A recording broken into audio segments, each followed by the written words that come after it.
There you have it. We're ready to go. There you go, Mr. Chairman. This meeting and all other meetings of this board are open to the public. Proper notices have been posted and given to the media in accordance with Wisconsin statutes so that the citizens may be aware of the time, place, and agenda of this meeting. Please note the following information. This meeting will be broadcasted to remote access on the live stream for YouTube, which is not right. It's not right. This meeting may inadvertently cause a quorum of other county committees or a county board of supervisors. No meeting decisions of any committee or board of supervisors will be conducted at this meeting. We've done the mileage, the roll call. Review and approve the agenda. We'll hear a motion to approve the agenda as is. I move. Your second. Johnson, second. All those in favor say aye. Aye. All those disapprove. Review and approve the minutes from September 28th, 2022. Questions?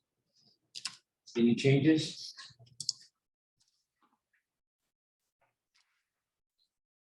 Move to accept the minutes. Wait a second. Second. All those in favor say aye. All those that disapprove. Board meeting of the public hearing decision today, Tuesday, October 11th, 2022 was open to the public, which means that anyone's present may speak, providing they stand up, identify themselves, and fill out a public notice appearance sheet, which is located in a box by the entrance door. Anyone attending via phone or Zoom, which again we're not doing, may speak, providing they identify themselves by name and address before doing so. We are recording this proceeding so that it's important that you state your name and address before addressing the board. The following hearing has been published as a Class 2 notice in accordance with the Chapter 985 of Wisconsin statutes and will be heard by this board.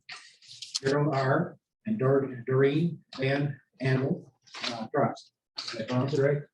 Yep.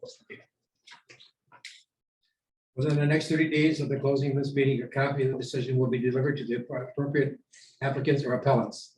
With that, we'll call this public hearing to order.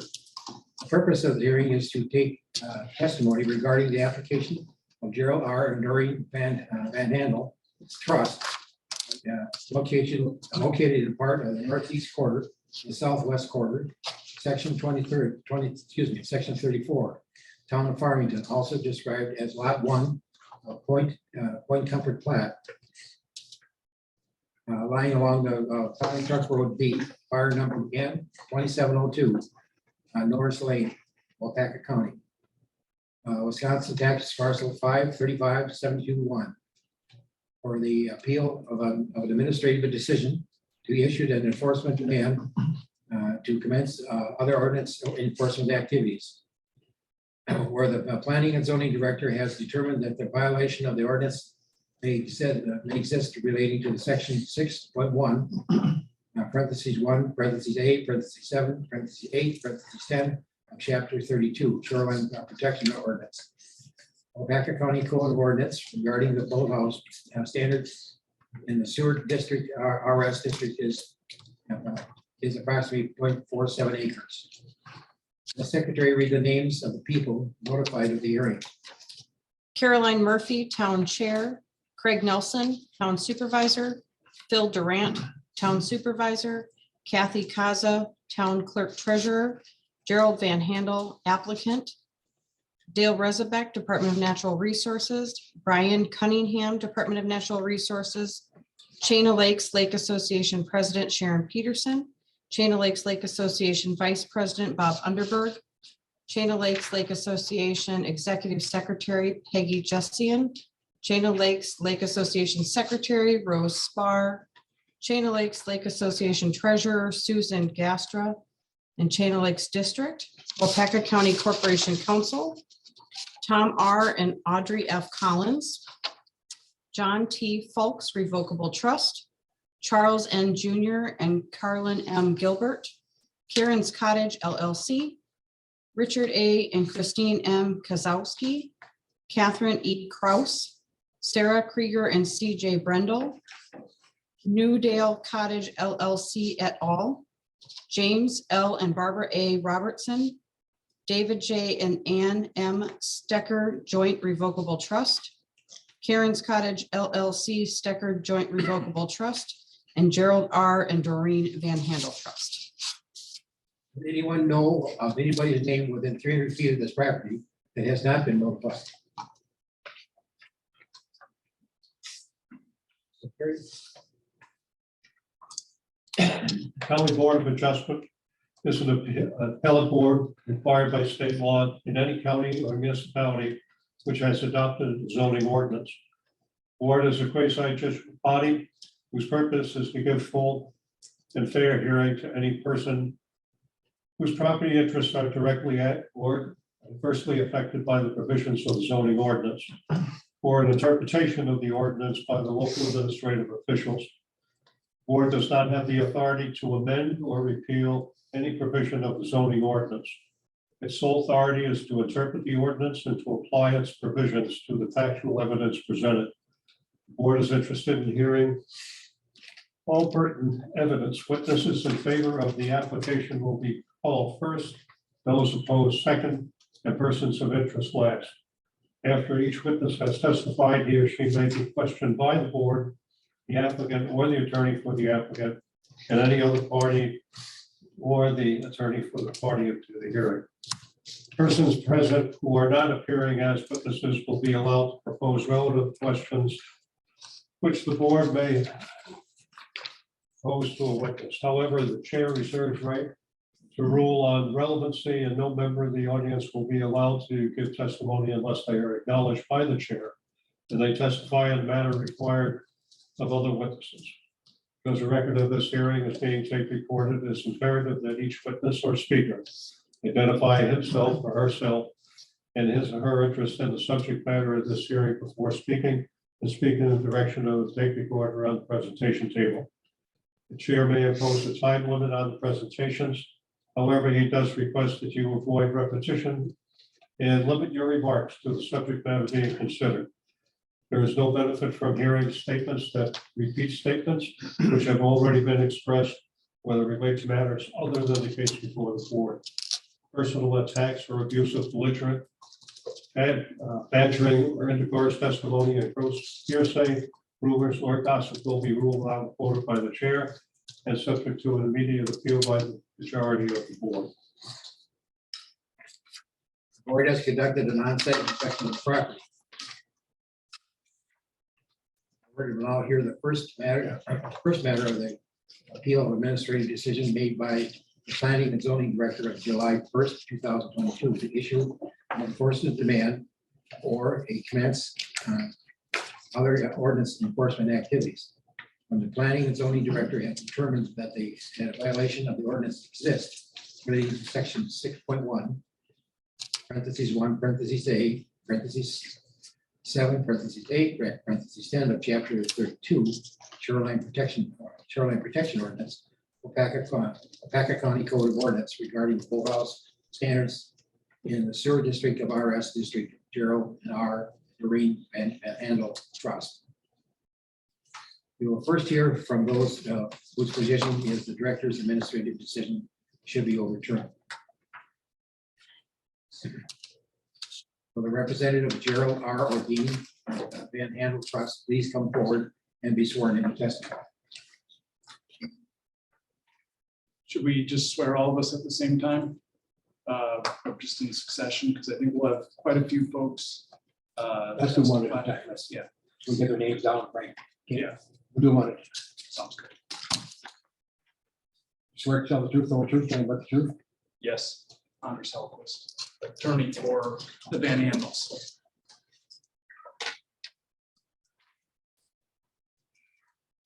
We want to, they'll probably end up speaking along with me at different points. If that's okay, if we just swear them in now. Swear to tell the truth, the whole truth, and the truth. I do. Swear to tell the truth, and whole, not to swear to tell the truth, the whole truth, and nothing but the truth.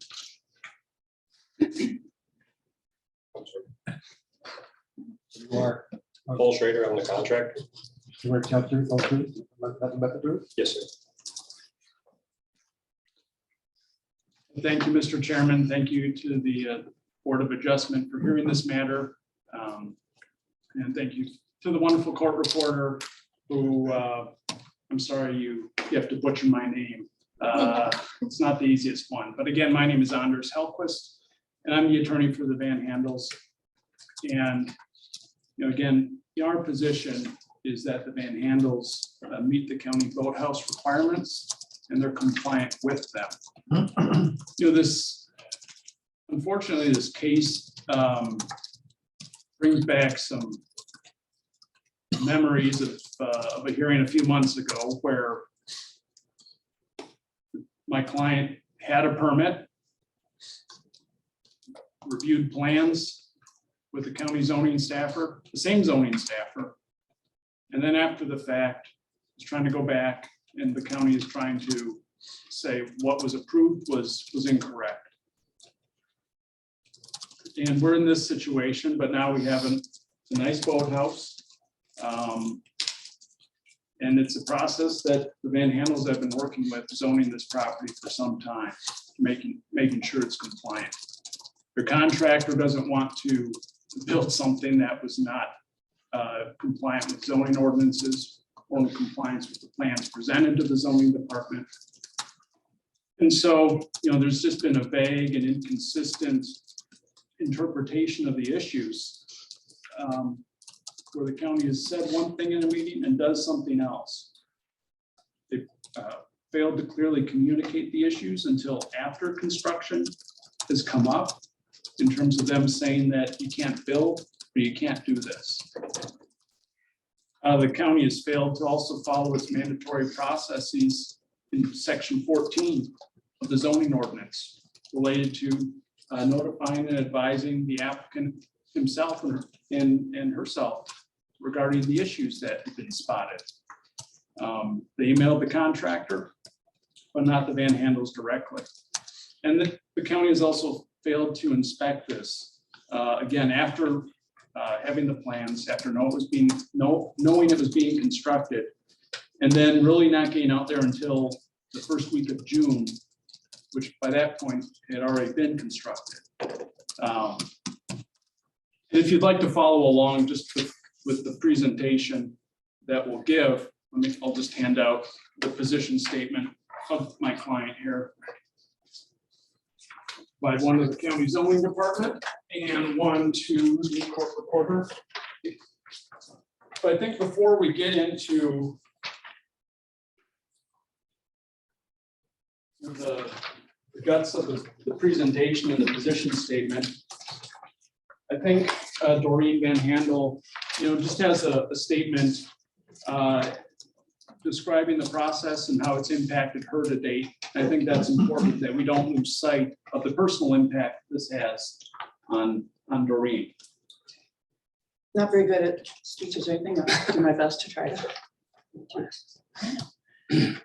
Okay, start off, I'm not sure if everyone knows the real story about the boathouse. It was okay. They signed our permits for the build. We followed everything we were asked to do and beyond was needed, permits, mitigation, surveys, etc. And now they change their minds and basically it's only has siding and soffit left and says it's not to code. Jeff Henneman went over our drawings and prints with Jerry Van Handel, Paul Schrader of Schrader Carpentry before it was built. And Jeff noted that the overhang of the service door over the boathouse needed to be 1 foot shorter. A 3 foot overhang instead of a 4 foot overhang, which they instantly saw also and noted it that it needed to be changed. Jeff and Paul circled the overhang on the drawing, and Jeff said everything else looked good. That's a hell of a boathouse, he said to Jerry Van Handel and Paul Schrader, and gave them the green light to order everything, materials, windows, doors, etc., because everything has taken longer to come in. If they had measured that, then they could have measured the areas that they are saying now are not the right height. They never came to check it while it was being built. Paul and Jerry had Jeff come to the job site on June 15th, after it was brought to our attention that something was wrong, in their opinion. Jeff walked around, didn't measure anything, and then left. Jerry then asked Ryan Brown to come and look at it. He said he had enough information and didn't need to come out, that we needed to come to a meeting at the courthouse.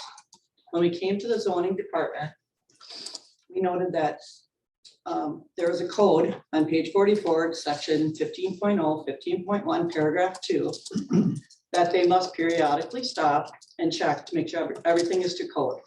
When we asked Ryan Brown about that section on zoning, he told us they are too busy and cannot go to all the job sites. So we now have this predicament that we should not be in.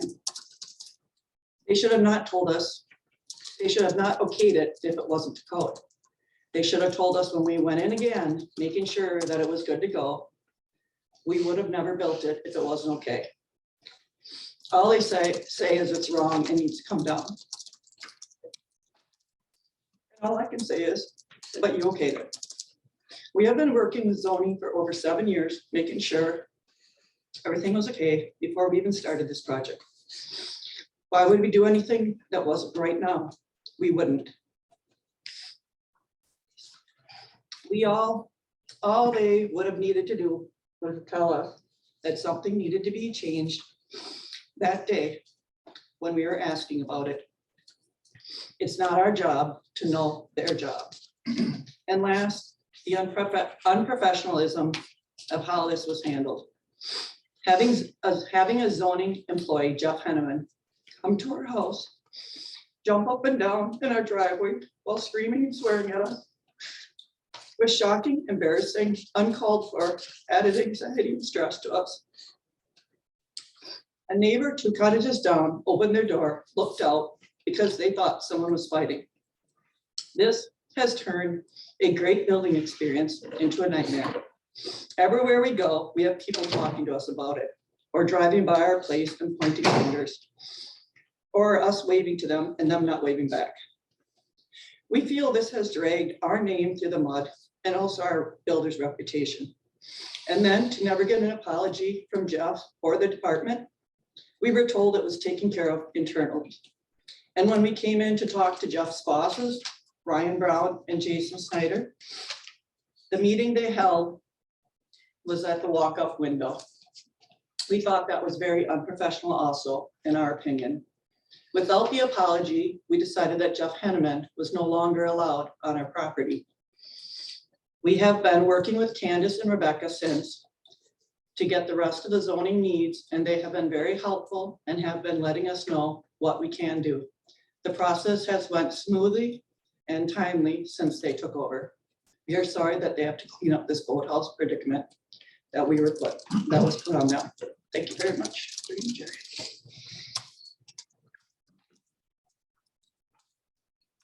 So as you're interpreting the ordinance, really all the relevant terms at issue here, loft, attic, how to interpret square footage, those are all a sidewall. Those aren't defined in the ordinance. So you're placed in the predicament of how do you interpret those terms in this type of situation, in a construction situation like this. There's that ambiguity and vagueness in the code where unfortunately we don't get to point to the code and say, here's a nice diagram of how you interpret sidewall, because sidewall is not interpreted, and there's no point that they say that you have to measure from the base to an eave, for example. That's just not defined. So what you have to do then is you look at how can these terms be defined if there's ambiguity in these terms. That ambiguity has to be resolved and interpreted in favor of the free use of property. And that's under the state code, under 895.463. And so, and if there's going to be an ordinance term that's used to restrict the use of property, the court cases say it must be written in a clear, unambiguous, and preemptory terms.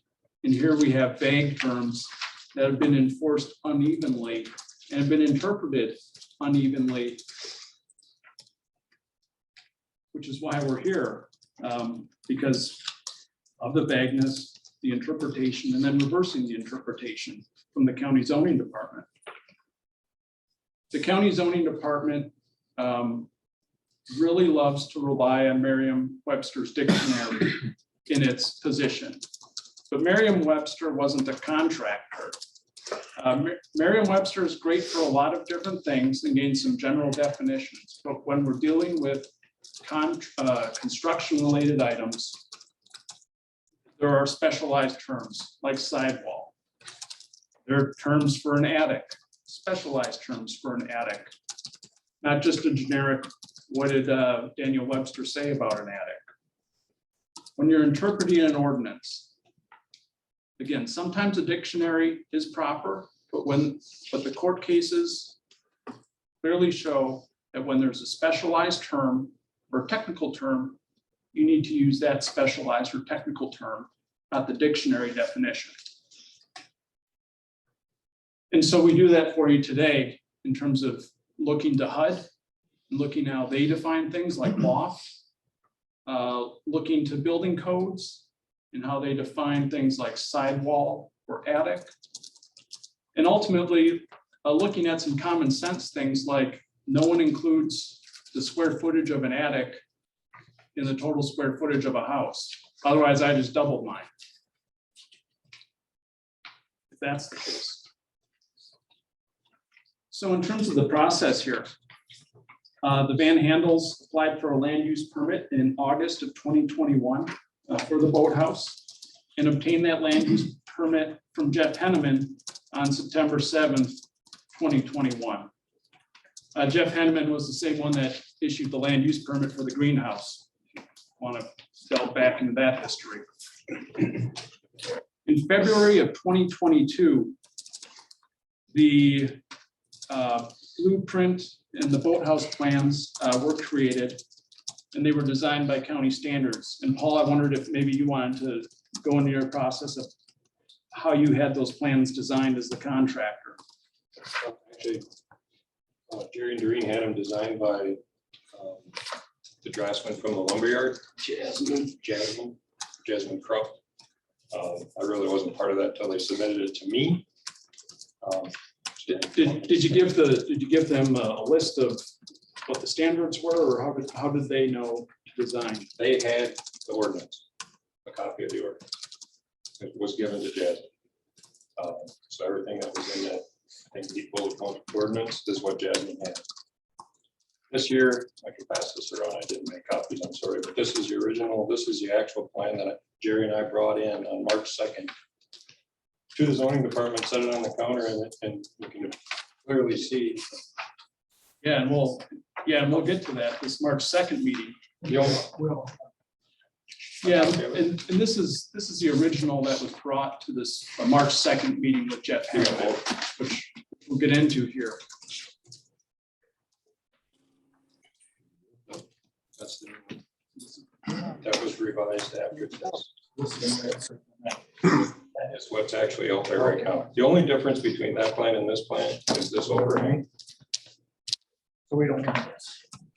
This was the only thing that came up in that face-to-face meeting at the counter out here was that overhang. There was a question asked about this door, what it was for. And I said, we said it was for access to the attic, and he said, no bonus rooms, no stairways, no bonus room, no stairway. And then he asked about the size of this door facing the water that needed to be 6 feet. And I said, it's clear 6 foot overhead door. And that was the only points he brought up, handed it back to me, and said, hello, boathouse. So I marked that, sent this plan to Jasmine, and she created that one. And then that one was resubmitted on, I was looking at here, March 22nd. That's when it was drawn, but I didn't submit it until, I didn't get my hands on it until the 22nd. So you didn't want to start constructing it or bidding it out until you had Jeff's approval. Yeah, we hadn't even bid it out at that point. So you went in and you had the in-person meeting and you identified the only issues that he raised to you in person. Correct. Before saying, that's a hell of a boathouse. Yes. Pardon me if that's French for anyone. It gets worse though. Now I was looking through the county's packet. It looks like Jeff maybe sent a March 2nd email. Did you ever get that? No, and the first I saw was when you sent me a photocopy of it yesterday. So I had my first my wife, because she's very much better at computers than me. We went through archives history. I have 47 emails from this office in the last 9 years. 47. They're all there. Not that one. So I had my web guys working on it, trying to find it. I'm not saying anything funny's going on, but I never received it. But I did receive one on the 21st. And we'll get there. Okay. But I mean, the email on March 2nd, let's just assume for the sake of argument that it went through. It doesn't say don't build. It doesn't say stop. And not to mention it may have been sent right before, or we're not sure when this was actually, sent, but you guys met with Jeff the morning of March 2nd. Correct. And the question is posed there, is there a second story? Now that was answered in the face-to-face meeting. When you told them what the door was for, that led to the attic. I guess all I was looking for in my position on this is if somebody would have slid that plan back to me and said, you can't build that. I hadn't even bid it out yet.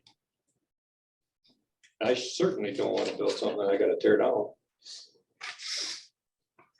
And Jeff also didn't send it to Jerry Van Handel or Doreen as the applicant. He didn't communicate that with them either. If he's gonna try to maintain, or the county's gonna try to maintain that that was a warning, they didn't communicate that directly to the applicant, so they could look at it and see what was going on.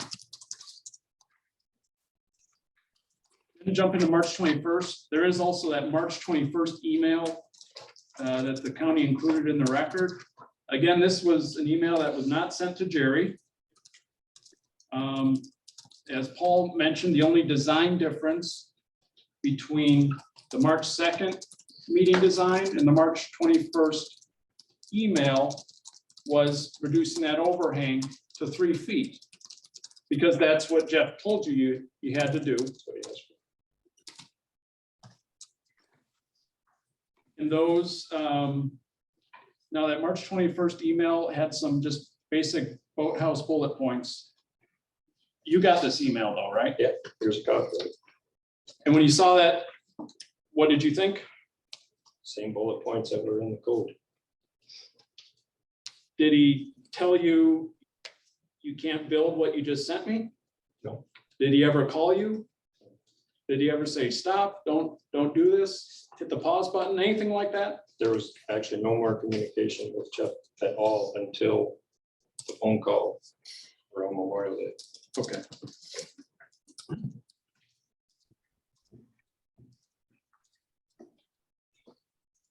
So just again, briefly on the process, under section 14.3, the planning and zoning director is required to shall advise the applicant of ordinance standards and whether they're meeting them. And I know it seems like a small thing, but Jeff had Jerry's email address in the application. It communicated with Jerry multiple times before. He had his cell phone, and he never reached out to Jerry to say, hey, there might be a problem with the plans I just got. Never. Never. Until it was constructed.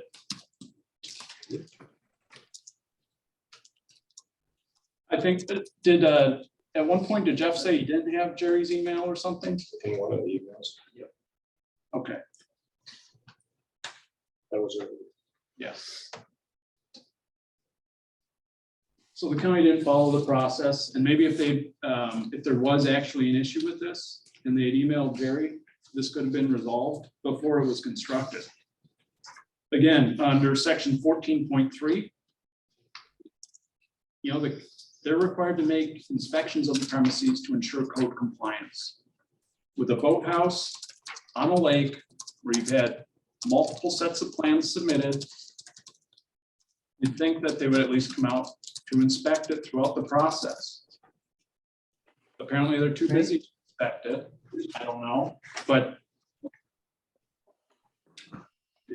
just not coming out to inspect it and stopping the process before it was built is just a horrible breakdown in process. It is absolutely unfair for these folks. Bob Underberg, he's the town of Farmington building inspector.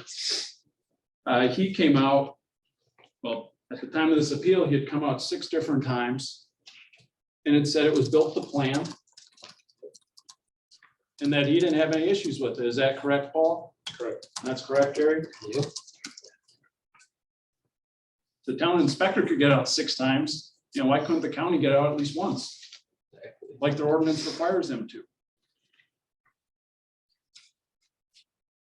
So there was a first complaint from somebody, and we don't know who, and it doesn't matter for the purposes of this hearing. But Jeff called you, and why don't you just kind of relay what happened or when that call was and what was said? The call was the Tuesday after Memorial Day. Actually, let me back up. It was the week before Memorial Day, the Monday before Memorial Day weekend. So had a call that Monday morning, and his words were, "What kind of funny business is going on with that boathouse?" Beg your pardon? He said, "Well, I'm getting calls from neighbors that that boathouse looks too big." I said, it's to the plan that was submitted. Plan you approved. I'm assuming it's on your desk. Come on out and measure it. It's exactly to that plan. He goes, "Well, I'm the one that has to answer the questions from the public. So I need to know that it's per plan. It's per plan."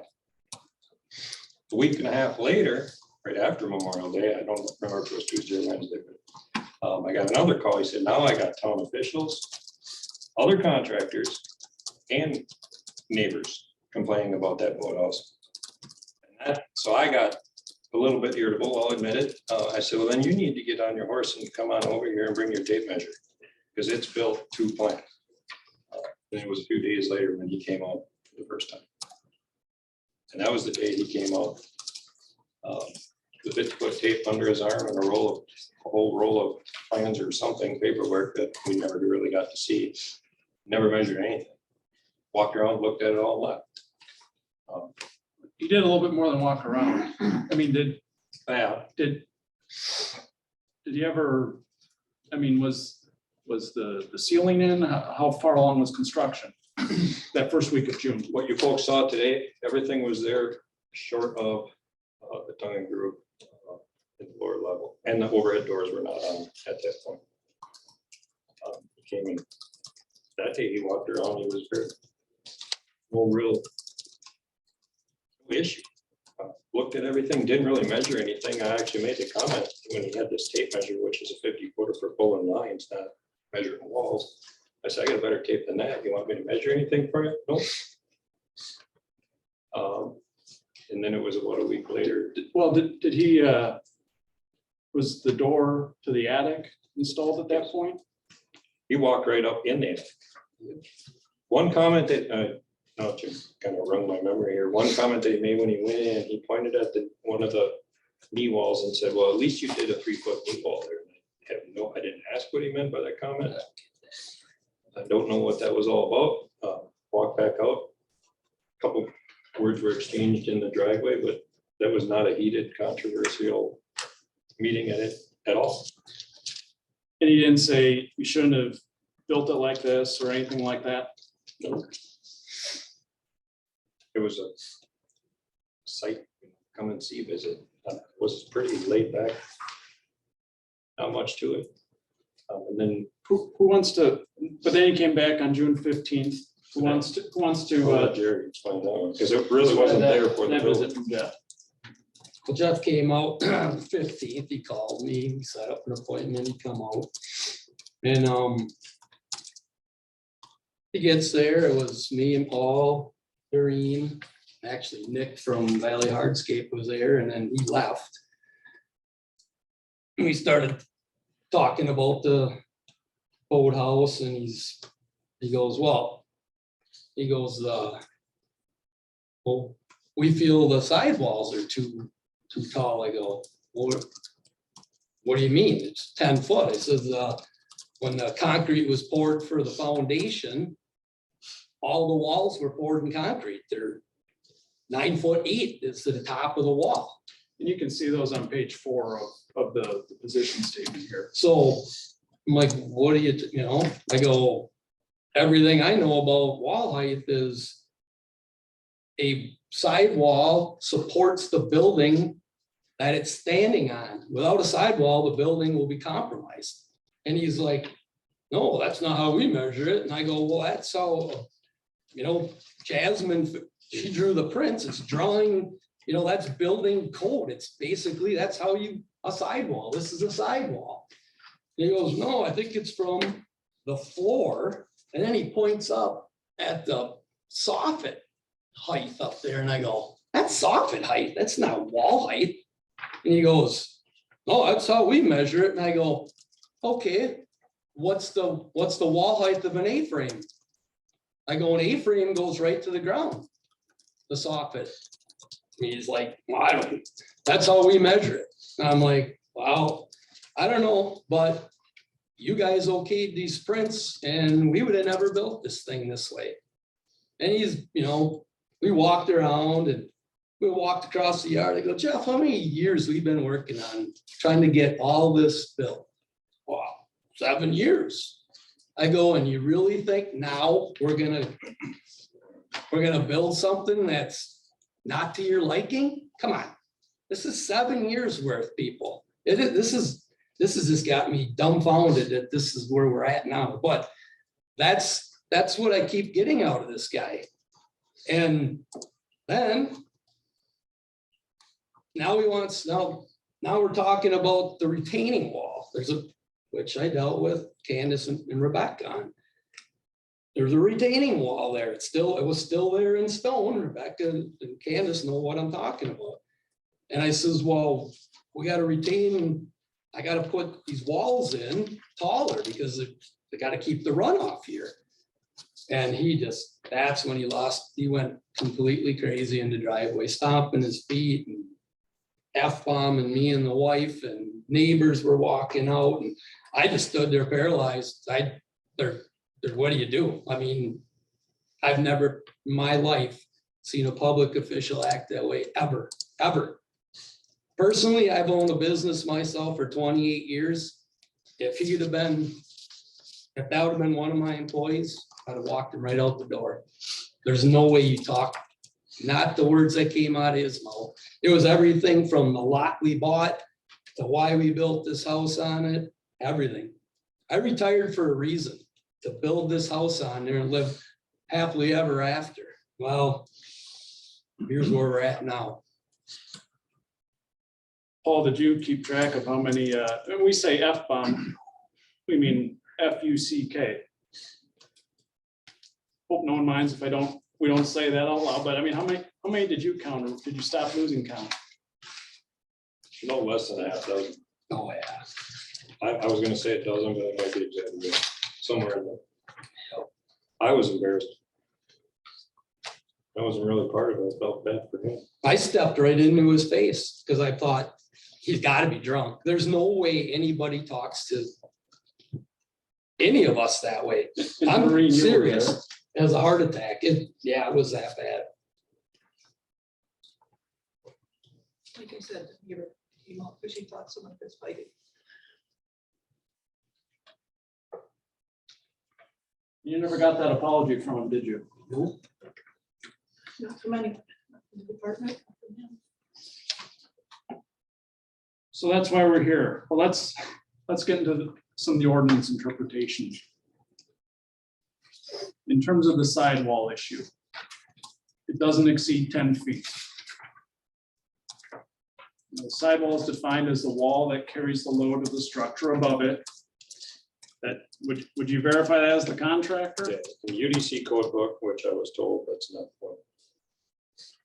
But as part of UDC their code. ordinance, but UDC code definition of a sidewall is bottom of bottom plate to top of top plate supporting member. UDC unified dwelling.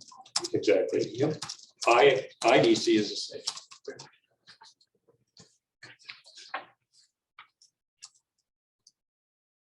And you said that they don't, that's not incorporated in the ordinance, Merriam-Webster's is that what you mean? Okay. Definitions of code. Okay, yeah. In fact, I mean, the county's position statement doesn't dispute Jerry's definition. It admits that the definition that we're using and we're providing and that you have to interpret is a definition associated with construction and building code terminology. Of course, because that's the correct code, the specialized technical term you need to look at in this type of situation. You don't look at Merriam-Webster's dictionary for how to define a sidewall. You're dealing with something technical with this type of construction. And again, just getting into the ambiguity of their ordinance, they don't say where you have to measure from which point to what point. You heard how Jeff wanted to measure it from the concrete to the ground up to the eave. Yep. You know, he didn't know how to measure an A-frame, and he just says, well, that's the way the county does it. Where in the ordinance is that the way the county does it? It isn't in there. And again, he had these plans from the beginning. And you'll confirm that, Paul, were these sidewalls that you see pictured here, do they exceed 10 feet? 9 foot 8. 9 foot 8, okay. Additionally, you know, in the event there needs to be an appeal here, I mean, I have to raise some issues. And I don't think you have to decide it on this issue, but I'm gonna just note it for the record. That the sidewall height limit actually exceeds the county's authority under Wisconsin law. The county's position essentially admits that they were unable to regulate the height of boathouses because it has to be, they can't regulate something below 35 feet. It's on page 5 there. The Wisconsin law says a shoreline zoning ordinance may not regulate a matter more restrictively than the matter is regulated by a shoreline zoning standard. And the county's position simply says, well, when standards for boathouses were added to the shoreline protection ordinance, the county was unable to establish a maximum building height less than 35 feet within the shoreline setback due to state administrative code. The county's intention was to allow for single-story boathouses that are approximately 15 to 16 feet in height. It was a backdoor way to try to regulate around and be more restrictive than state law allows. So our position is the sidewall restriction is unlawful on that alone. But again, we don't think you even need to decide it on that issue, but we're raising it just for the board to be aware. In terms of the issue of what is this area that Jeff walked onto in early June and didn't say had to be removed, or the issue that he looked at on March 2nd and said, what's that for? And you told him it was an attic. And he said, all right, no stairs, no bonus room, no balcony, no loft. A loft is not allowed for a boathouse, but a loft is undefined under county ordinances. So, you know, where do you look? US Housing and Urban Development has a definition for a loft in their guidelines for accessible housing. On page 5, it says a loft, quote, a loft means an intermediate level between the floor and ceiling of any story located within a room or rooms of a dwelling, end quote. And I think a loft is pretty obvious. We've all been in someone's cabin somewhere at some point, but the picture of a loft is there for your review. And what they built is not a loft. There are no stairs in the boathouse up to that area. and it's not located on intermediate level within a room or rooms. Again, Jerry, and it was designed this way to be an attic, and you saw the open truss in this attic. The attic is that space below the roof of a building that is uninhabitable. Looking at the International Building Code on page 6 and how they define an attic, it's the space between the ceiling framing between the top story, which would be where they had their the boards and the other water equipment, and the underside of the roof.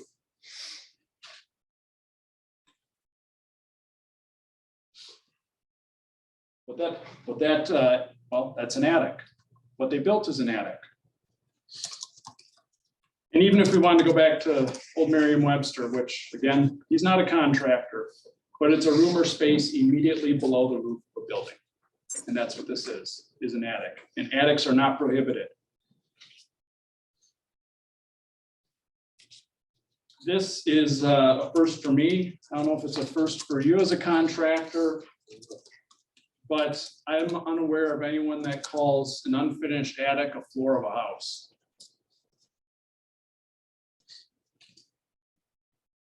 You know, other zoning codes, barely even mention it because I think it probably goes without saying, but there are other zoning codes out there that clearly say and clarify that an attic shall not be deemed a story and shall not be counted in floor area measurements.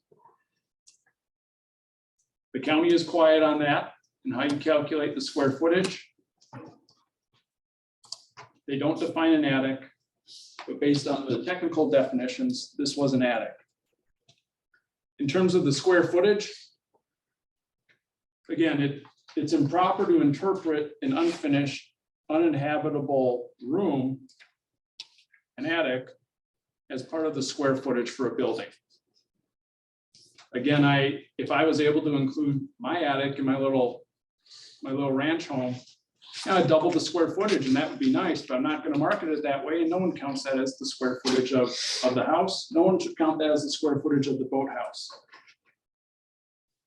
This attic is unfinished. Is it going to remain unfinished? Yep. And it's not going to be habitable because boathouses aren't habitable. I built a new house. I didn't build a boathouse for my guests to stay in. The only reason the door is on that boathouse, so when I'm 80 years old, if I make it that long, that I can wash them windows that are in that boathouse. That is it. And I even asked Jeff, do you want we can take the door off. It's not a big deal. I guess I'll have to crawl up a little scuttle hole to climb up there to wash the windows. That's it. That's the only reason that door is on there. Why wouldn't I? It's at ground height. But that, I don't know. I'd rather make things easier for me when the older I get than harder, or have to have my kids say, can you climb up in there and wash the boathouse windows? No, I like to do stuff myself.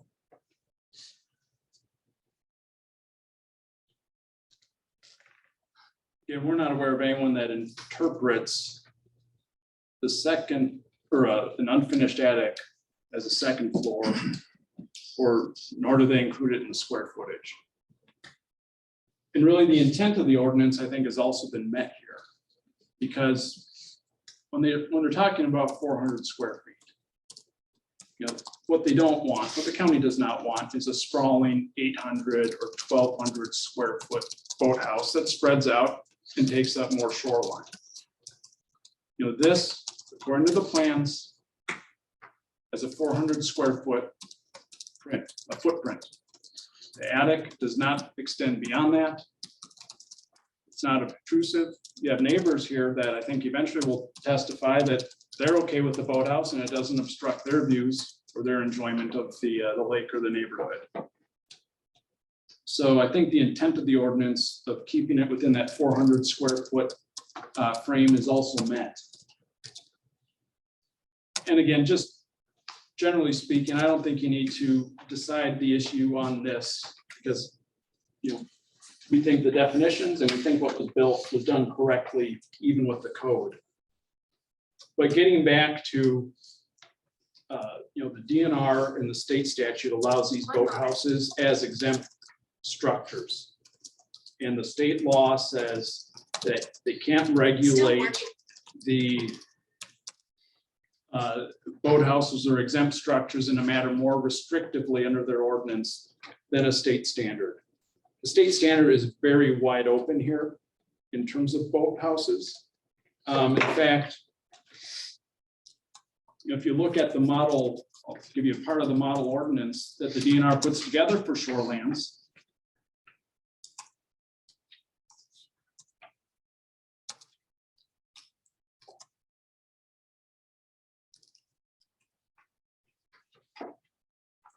It's only part of it, but if you flip to the third page, you'll see the boathouse regs that the DNR thinks are ones that should be in an ordinance.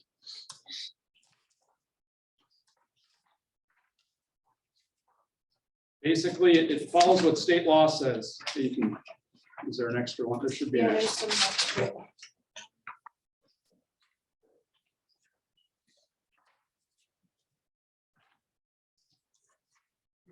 There we go. You'll see under 1A.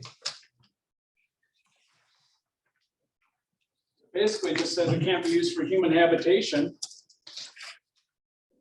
Needs to be used for storing watercraft and related items. It doesn't get into square footage. It doesn't get into height. It doesn't get into attics, floors, sidewalls, any of that. So the county's is regulating these boathouses more restrictively than the model ordinance. I think I just need to question the legality of that and just raise it as a legal issue in the event there's an appeal, which we hope there's not. So in conclusion, again, we believe that the Van Handels meet the county ordinance boathouse requirements and that they're compliant. He requests the Board of Adjustment grant the Van Handels application and appeal and reverse the county's zoning department's enforcement decision. I know this board is a practical board. We will weigh this issue seriously. But the county's proposed resolution of this is simply not practical. After everything that's occurred and the way it went down, requiring them to remove the ceiling and the flooring, which again, by the way, I mean, you've got to get the overhead doors to hang. So setting aside that issue and removing the that upper part of the house and removing the attic and redoing it is not a practical solution. And that's what the county's requesting that you order today. I mean, that's a nice boathouse.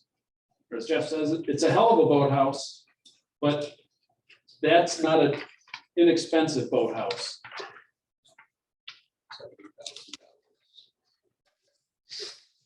So, what we would request is if you're not going to reverse the county zoning department's decision, and we would ask for a modification of that to, again, make it enforceable that they never finish that area if there's a concern about that being finished off. So one, don't make it finished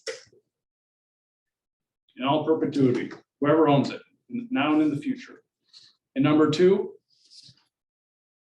if what you need is to put in an attic ladder to get you over that hurdle, whether it's an attic or not, they'll put in an attic ladder and they'd be willing to block off and wall off the door and put siding over it. So we think that's a more practical solution here that would still meet ordinance requirements and taking into account everything that's occurred is a fair resolution that we'd also request as an alternative here. other than just enforcing the county's request to remove the second floor and take down the top of the building. So thank you. Did the board have any other questions for us right now? So as it stands right now, there is no, and I'm just gonna say the bottom level, which is down here, just call that the floor. There's no access from that floor level to the attic from the inside. Is that correct? Right, your only access is one on. Up on top, yeah. I have a question. You're willing to put something in there so that you can access it from the floor level. If I have to. This date thing that you handed out, on the very top, it says like a county is not required to adopt these references in its ordinances. Yeah, Can so you if you, explain that to me? sure, if you see the, so if you turn to the last page there, you'll see references to the NR 115 code and WISTAT 59.692 in parentheses. Right, kind of near the, can I point it out? Can I Sure. point it to you? Sorry, I don't. And this. Yep, so the third page of the model ordinance. So like right after exempt structures, it references NR 115.05 sub 1 sub B 1M and statute 59.692 1KA 6. So they don't have to put in the cross references for the specific statute in their ordinance.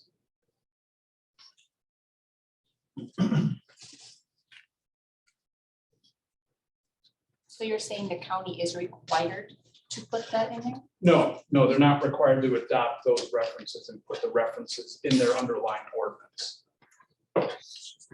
It's just a guide to say, so when you're looking, so when they're looking at the model ordinance. Okay. And Gotcha. where did the DNR get the authority for putting that requirement in? Its model ordinance.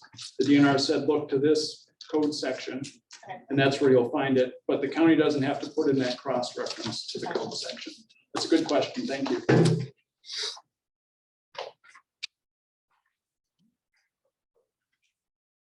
Any other questions? Is there anyone, is there any other person who wishes to provide testimony? Public want to testify. Name is Scott Panzenhagen. Property owner. Oh, I'm sorry. Please raise your right hand. You swear to tell the truth, whole truth, and nothing but the truth? I do. Want to, if you want to go to chair first. Yeah, I can, you can, no. State your name. Name is Address. Scott Panzenhagen. Address is N2549 Cleghorn Road, Wapaka. Property owner on the chain since 1990. Didn't prepare a long speech, I didn't prepare anything really. I wanted to come and find out actually what's happening here with Van Handels. I know we're not here to talk about what happened a few years ago, but my concern, and why I want to come to this meeting, is it seems like this continues to happen over and over. What's happened in the past has caused a rift in our community that I've never seen before. And I guess to simplify things, I'm not an expert on codes. I'm not an expert on measurements, attics or boathouses, or anything that we're talking about. But my concern is that there was a plan that they worked 7 years in the making. It was approved by our county. It seems that certain people didn't like the looks of the boathouse, or they didn't like the plan. So they started talking about codes and that possibly this boathouse shouldn't have been built. It seems like that's when, even though the plan was signed off on, they came back and said, well, sorry, now we're getting complaints. And you can't have what we told you you could have. It sounds like not only were those plans verbally approved, but they were signed off on.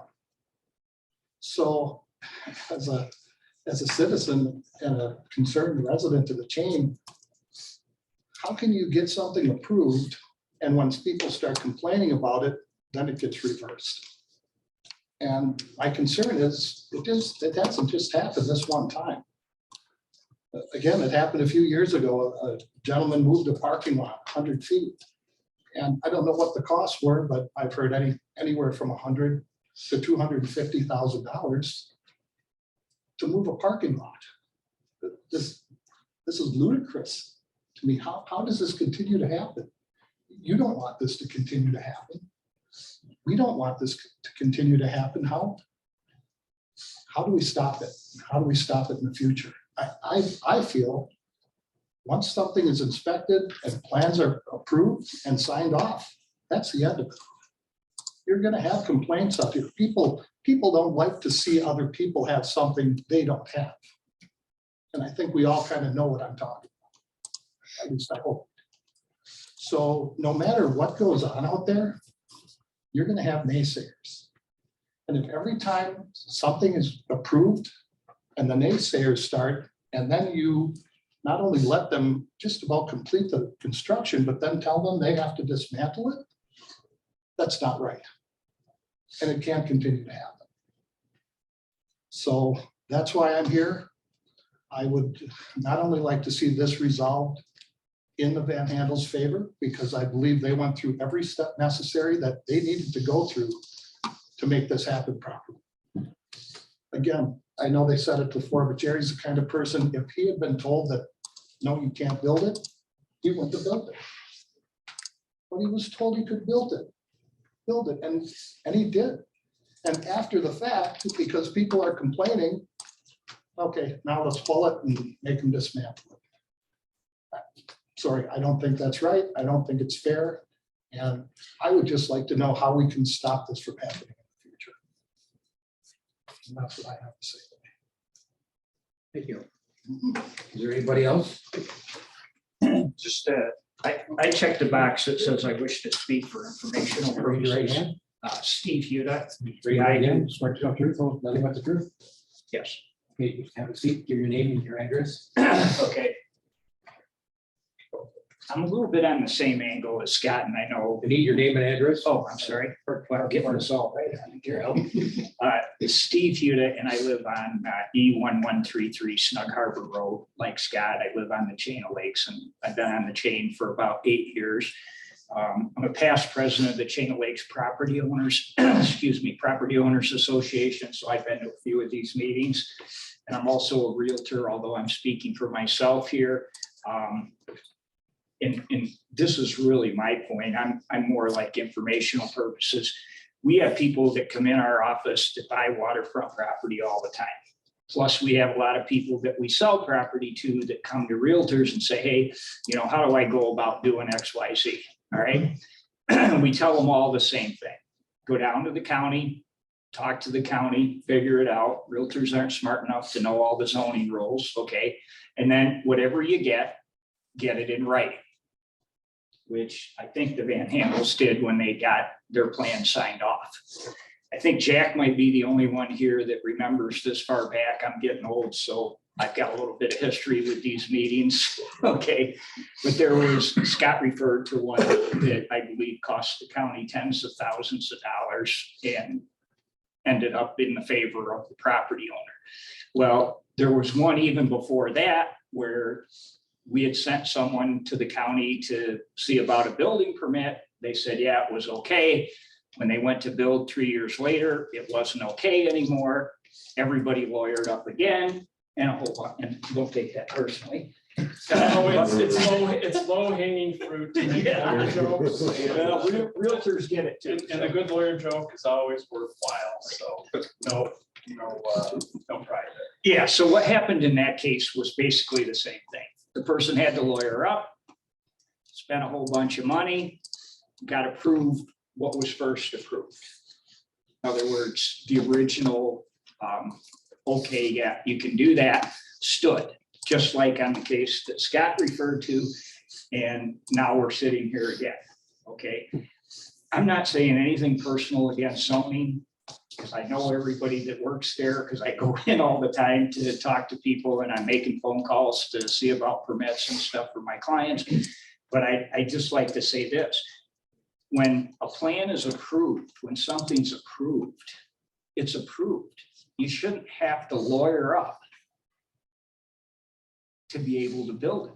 That just doesn't seem fair to me. And that's my point here, okay? I don't, like Scott, I don't know how to measure sidewalls, I don't know all that, but if somebody and I built a house on the chain, so I know all about zoning, okay, that way. It's hard, and there's a lot of things that are to interpretation, but once the permit is issued and once the plans are approved, assuming that they're built to code, it should be good to go. We shouldn't have to lawyer up. Again, nothing personal. No offense. So that's my point. I just think that that it's bad when we get to a point where we have to lawyer up to keep what we built, when in fact it was built properly. And I think the county, you know, they had ample opportunity to go out and check. I've worked with Bob Underberg a lot. Bob says it's built to plan. Trust me, there's about a 99.9% chance it's built to plan. Bob's a very experienced guy. He used to be the city zoning officer. He was a zoning officer in Milwaukee. He's very, very competent at what he does. So I'll go with that and say that Bob said it was built to the plan. I'd say there's a pretty good chance it was built to the plan. So that's my point. Thanks everyone for listening. And again, I work with these folks on the right a lot. So not saying anything bad about anybody. I'm just saying that's my opinion. So it's always a pleasure to work with y'all. Thank you. Is there anyone else who wishes to speak in favor?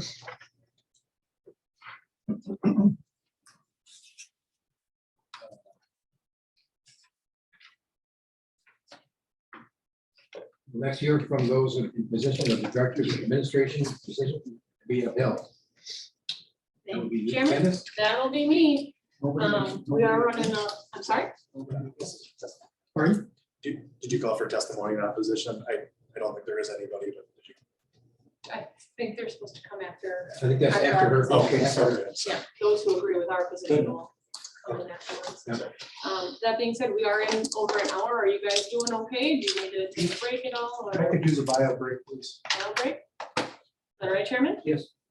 Okay, Break. 5 minutes bathroom break? Thanks. Okay. Yeah.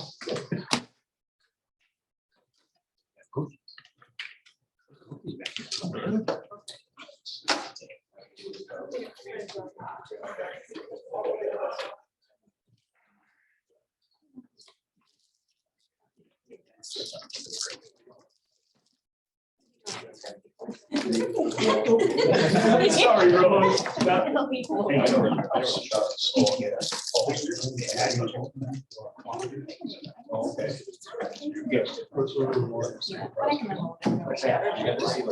Oh, yeah. It's not pleasant. You don't know. Yeah, I don't know. No, nope. You gotta do it. You gotta get it done. You gotta get it done. No excuses. Something about. You gotta do it. Yep, nobody else is gonna do it. I still.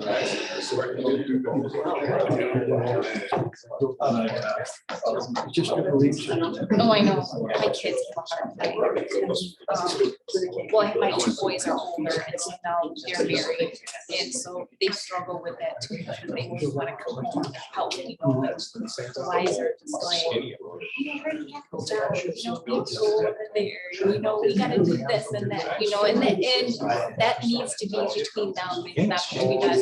But I know the struggle is there because our one son is over by Osseo and he always wants to come home. That's the way.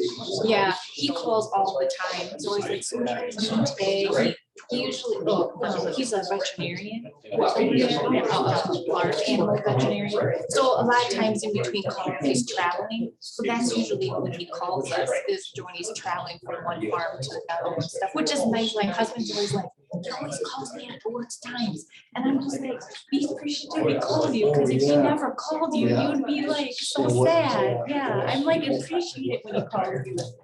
Well, yeah, so he called, it was funny because when we were going to look at the site today, he called me. But I texted him, like, probably like, he never calls me hardly ever. Probably just wanted to chat, see how much of the corn. Really nice. Yeah. Okay.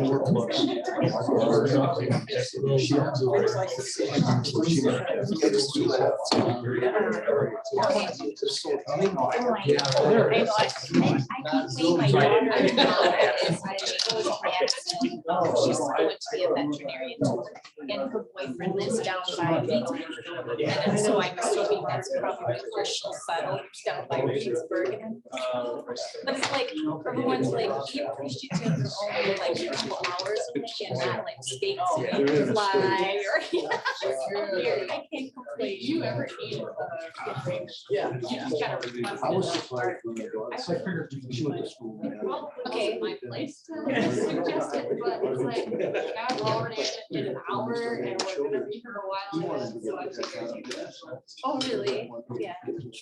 Yeah. We met. So then- Yep. I talked to Pete the other day. Okay. She's in RS. Okay, yeah. Well, they can give jobs anyway. Yeah.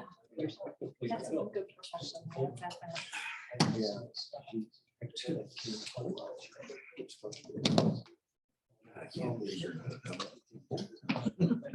I hear that a lot. Yeah, I understand. Is it last hour? Yeah.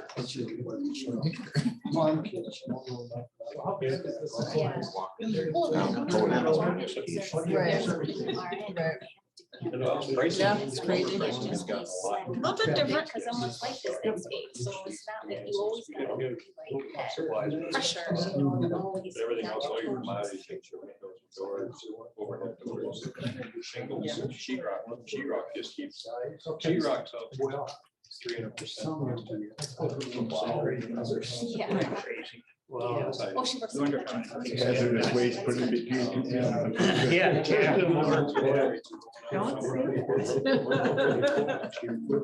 Ignorance. Yeah.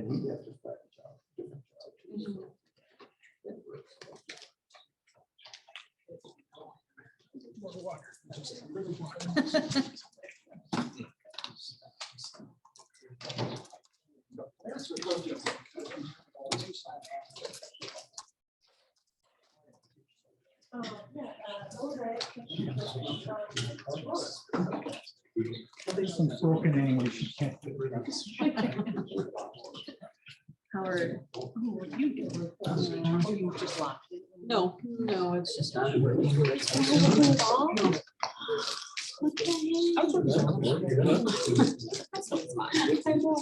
I don't know.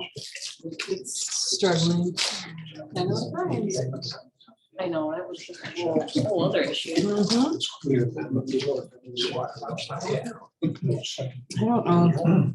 We did some updates to our computers.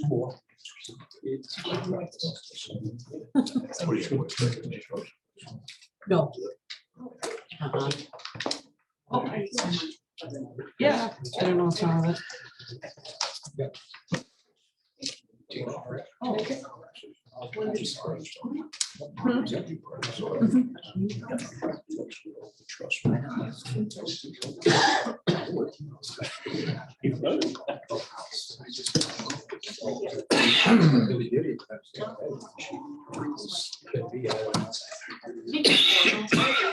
That was Sarah Painter.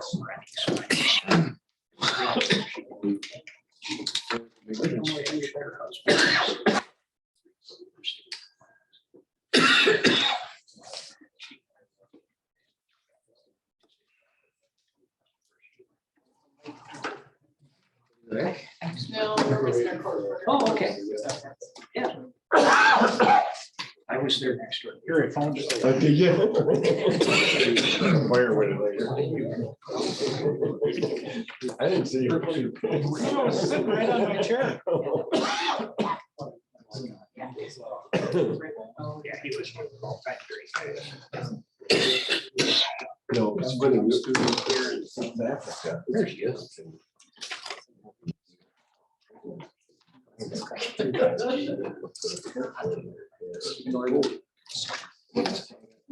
Sticking on the back of your neck. I'm sorry. Let's call it meeting back to order. Candace, you're going to give your. Thank you, Mr. Chairman. Well, so much was already said, so I do apologize for the redundancy in what you're going to hear. But ultimately, we know that the decision which is up for appeal is the county's determination that the boathouse is in violation of several standards within the shoreline protection ordinance relating to maximum floor area, maximum sidewall height, and restrictions on second floors or lofts in boathouses. The property is currently zoned sewer residential. Surrounding uses include residential properties. The lot is bordered by sewer residential properties to the north, Rainbow Lake to the east, Nestling Lake to the south, and Norris Lane right of way to the west. We went through a lot of the timeline, and Mr. Hellquist went through a lot of the timeline already as far as the back and forth with plan approvals. I do need to point out specifically that the permit was approved on September 7th of 2021. And at that point in time, there were no building plans for the boathouse. We kind of have gathered that by later on when the back and forth occurs. At that time, the permit was conditioned and there was a snapshot of the ordinance standards for boathouses included with that permit approval. So, you know, as far as the approval goes, the permit was issued at that point in time. The building plans did come in. And there was some back and forth. I don't know what happens with technology. I can't explain it, but what I can tell you is that our office did notate that there were issues with the building plan approvals or building plans that were submitted. And as far as those building plans, unfortunately, that's not really the matter at hand. The matter at hand here is the interpretation of what those boathouse standards are. But I do kind of need to reiterate the issues that we would have seen with the building plans. First and foremost, the contractor had indicated, you know, the plans that he brought physically to the office. Those, unless they're on the full scale printing, they're not going to be to scale drawings. There weren't dimensions included on there except for a notation, and you can see this on the plans. The upper right-hand corner, I think, does indicate that wall height was to be 10 feet. Didn't specify sidewall height, didn't specify overall height, just said wall height, 10 feet. So without to scale drawings, without a scale, without looking at it in that manner, there isn't really a way to determine what those dimensions are without that information. Getting back to the matter at hand, the appealable matters, I haven't read this a couple of times, but I'm going to go ahead and go through it again. Decisions, what's being appealed is a decision by the planning and zoning director or the office to issue an enforcement demand or commence other ordinance enforcement activities where the planning and zoning director has determined that violation of the ordinance exists. Of that section or further in that section, the decisions of the board. So this is your guys' task. Ultimately, the board shall decide the matter based upon whether the interpretation being appealed was an error. The board may reverse, affirm, wholly or partly, or may modify the appeal decision and may make such decision as ought to have been made. And to the end shall have all powers of the officer whom the appeal is taken. It's a lot of ordinance speak, and really what I think I can rephrase that in a way and maybe add a little bit to specify. You guys are a little more familiar with variances. And I know it gets brought up a lot during the variance discussions in those public hearings, how the decisions that you make during a public hearing for a variance request isn't supposed to set a precedent. Here in this case, with an administrative appeal of this type, depending on how you guys decide, it could potentially change how the ordinance enforces our own ordinance moving forward. We're not just talking about this boathouse, we're talking about all future boathouses on all future water bodies to come through Wapaka County. So as far as, you know, I don't want to use the term setting precedents, but versus variances versus administrative appeals, I just kind of want to point that out for you guys so that you can be familiar with that. Our position, page 3 of my staff report, I did include all of the boathouse standards in that staff report. I apologize for lengthening the staff report by doing that, but it kind of does give you a whole picture, paints a whole picture of what the county's intent with these boathouse regulations are. So not only are we regulating square footage or height or it being open truss, but just going along with all of the other ideas of what we're trying to get a boathouse for. A structure that is used for storage of watercraft and related equipment. The first violation noted is floor area. So boathouses shall not exceed 400 square feet in floor area. The exterior dimensions do equal 400 square feet, 25 by 16. However, the county interprets floor area to include all floors of the structure. I go into that in the next section regarding the open truss or no second floor loft. Obviously, this is a major disagreement point between us and the appellant because we're calling that a second floor. Boathouse must be open truss and may not include a second floor or loft.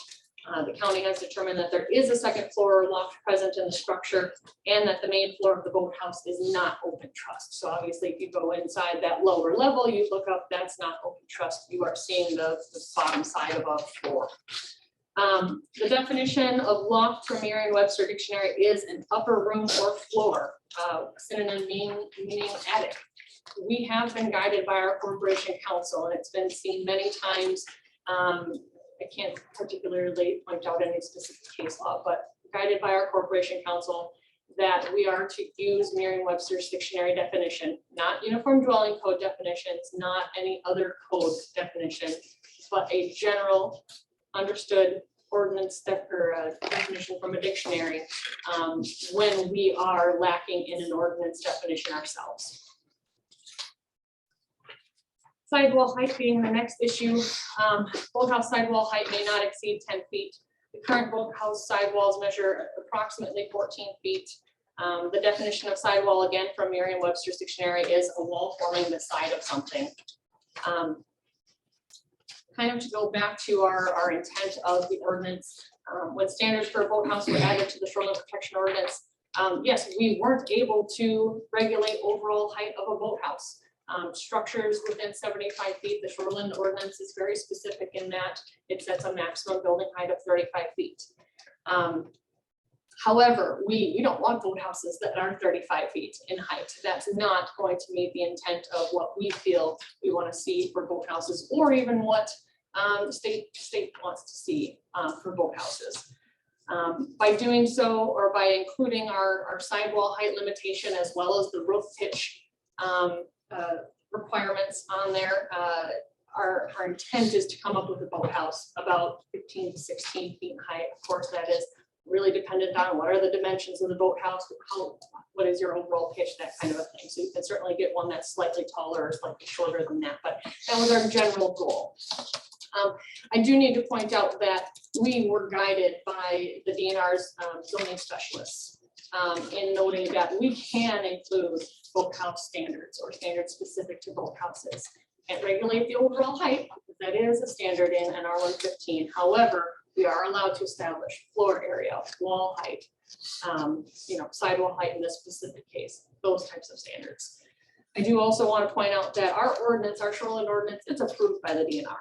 So as far as the argument of we're not supposed to be doing that, it's approved by the DNR. We don't get to approve it here at the county level without the DNR's blessing on that.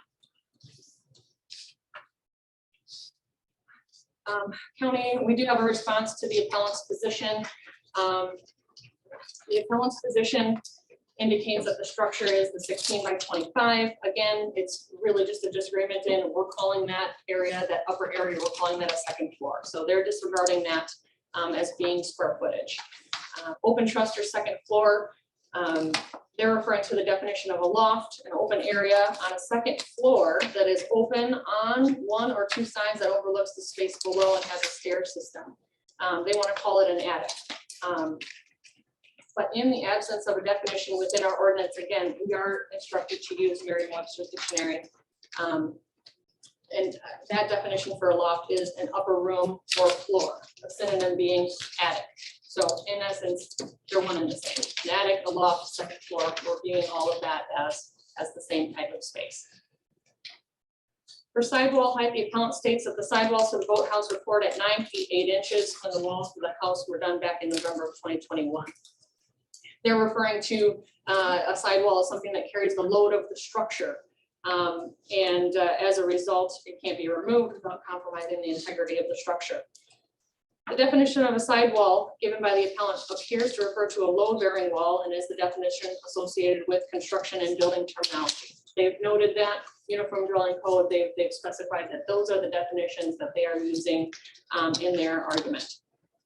But again, in the absence of an ordinance definition, we use that Merriam-Webster's dictionary definition for sidewall, meaning a wall forming the side of something.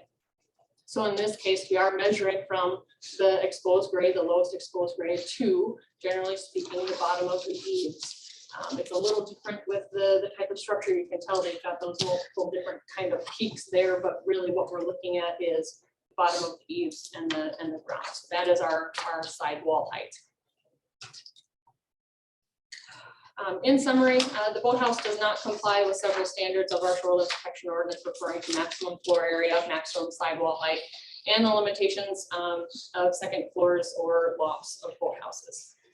The board's position in this appeal is to review the purpose and intent statement of the ordinance. A portion of that statement reads, for the purpose of promoting the public health, safety, convenience, and welfare, and promoting and protecting the public trust in navigable waters, this ordinance has been established to, among other things, preserve and restore shoreline vegetation and natural scenic beauty through regulating the use and placement of boathouses and other structures. Obviously, I cut out the parts of that purpose and statement. It's a huge purpose and intent statement. So, but just going through and really keying in on most parts that are pertinent to this case. Boathouse standards established in this ordinance were created to meet the intent of the ordinance. By restricting the size, location, and character of a boathouse, the ordinance preserves the natural scenic beauty and attempts to keep the use of a boathouse limited to the storage of watercraft and related equipment. Second story is not really going to meet that intent of boathouses. That's the reason we require the door. One of the other standards for boathouses, the main door has to face the water, has to be so wide. The intent of that is to keep that boathouse being used for the storage of watercraft and related equipment. In our opinion, this boathouse does not meet the intent of that. I do note that the possible solution to the violation is to modify it. So we'd be looking to have that upper level removed. By doing so, that would shrink that additional height, that knee wall, which I think is what it was referred to before, that would resolve the issues here. You guys have any questions? What's a knee wall? A knee wall. I believe that's that short wall between the second floor, what we're calling the second floor, and the eaves.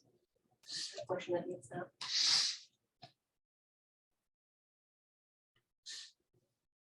That's the portion that puts them over 10 feet.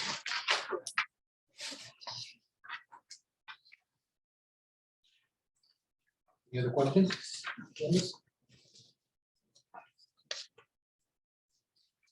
Or any other person wishing to provide testimony in support of the director?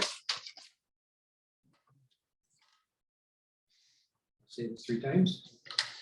And are there any other persons wishing to provide testimony in support of the director's decision? Are there any other persons wishing to provide testimony in support of the director's decision? Not, are there any letters? Yes, I have an email from Lisa Zemer sent to Candace Bauer on October 9th, 2022. It says, to whom it may concern, having known Jerry and Doreen for over 30 years, I would like to paint a picture to you of a couple who does everything by the rules, always for others, and 2 people with extremely big hearts. When you're building your dream home, you rely on your builders and organizations as yourself to walk with you in these legal rule situations. It is very disheartening to hear of the issues they are having with zoning in Wapaka. As I understand, all the prints were okayed by the Wapaka zoning department prior to build. Having built a new home just a few short years ago myself, I cannot understand why there are issues at this point. Rules and zoning are black and white. If they were okay prior to build, they should be okay to date. I certainly hope this can be resolved on your part with no further changes to their boathouse and property. Signed, a concerned citizen of Wapaka County, Lisa Z.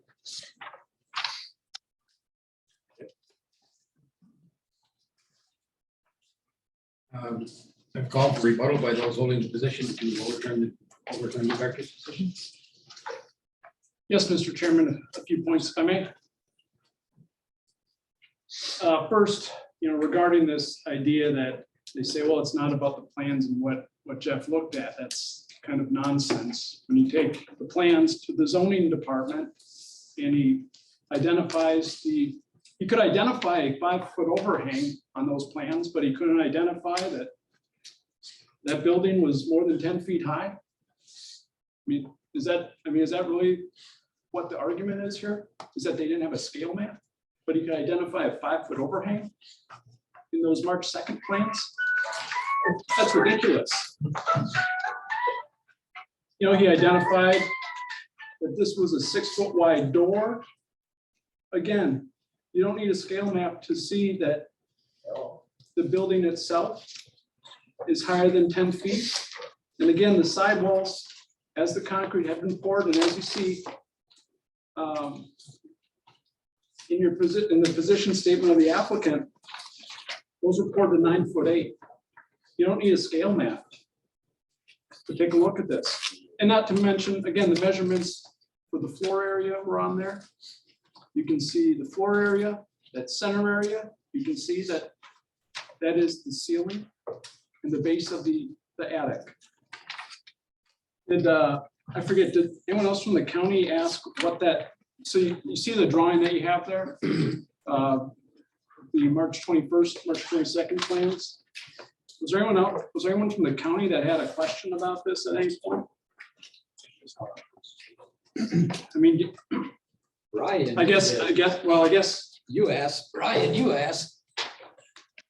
He said there's a second time when we met without Jeff after the incident with him. So we met at the window, Green Eye and Paul. And you asked, where's it show on this print, the ceiling or the floor in the attic? And I go, Paul goes, it's the middle view. So how would you not know that? When you're okay in prints, you should know how to read a print. I own a machine shop. I've read, this is nothing compared to the parts we used to machine. And to me, if you're gonna be in the position you guys are in, you need to know how to read blueprints. Period. And that day you didn't even know where that was on that print. You had it right in front of you. And Jeff had these prints way before that. I mean, he had them prints on his desk before we even talked to him about when we came in the second time, which we just wanted to make sure before we ordered all of the Windows truss, open truss system, everything. And if you want to talk about Webster's dictionary on, if you read the definition of a boathouse, is the open trussed, TRUSSED. Look it up in the dictionary. It doesn't talk about doesn't talk about wood at all. It's a culinary verbiage for tying the wings and the legs together of a pheasant before you cook it. That's an open truss system is what we have there. That is exactly what we have there.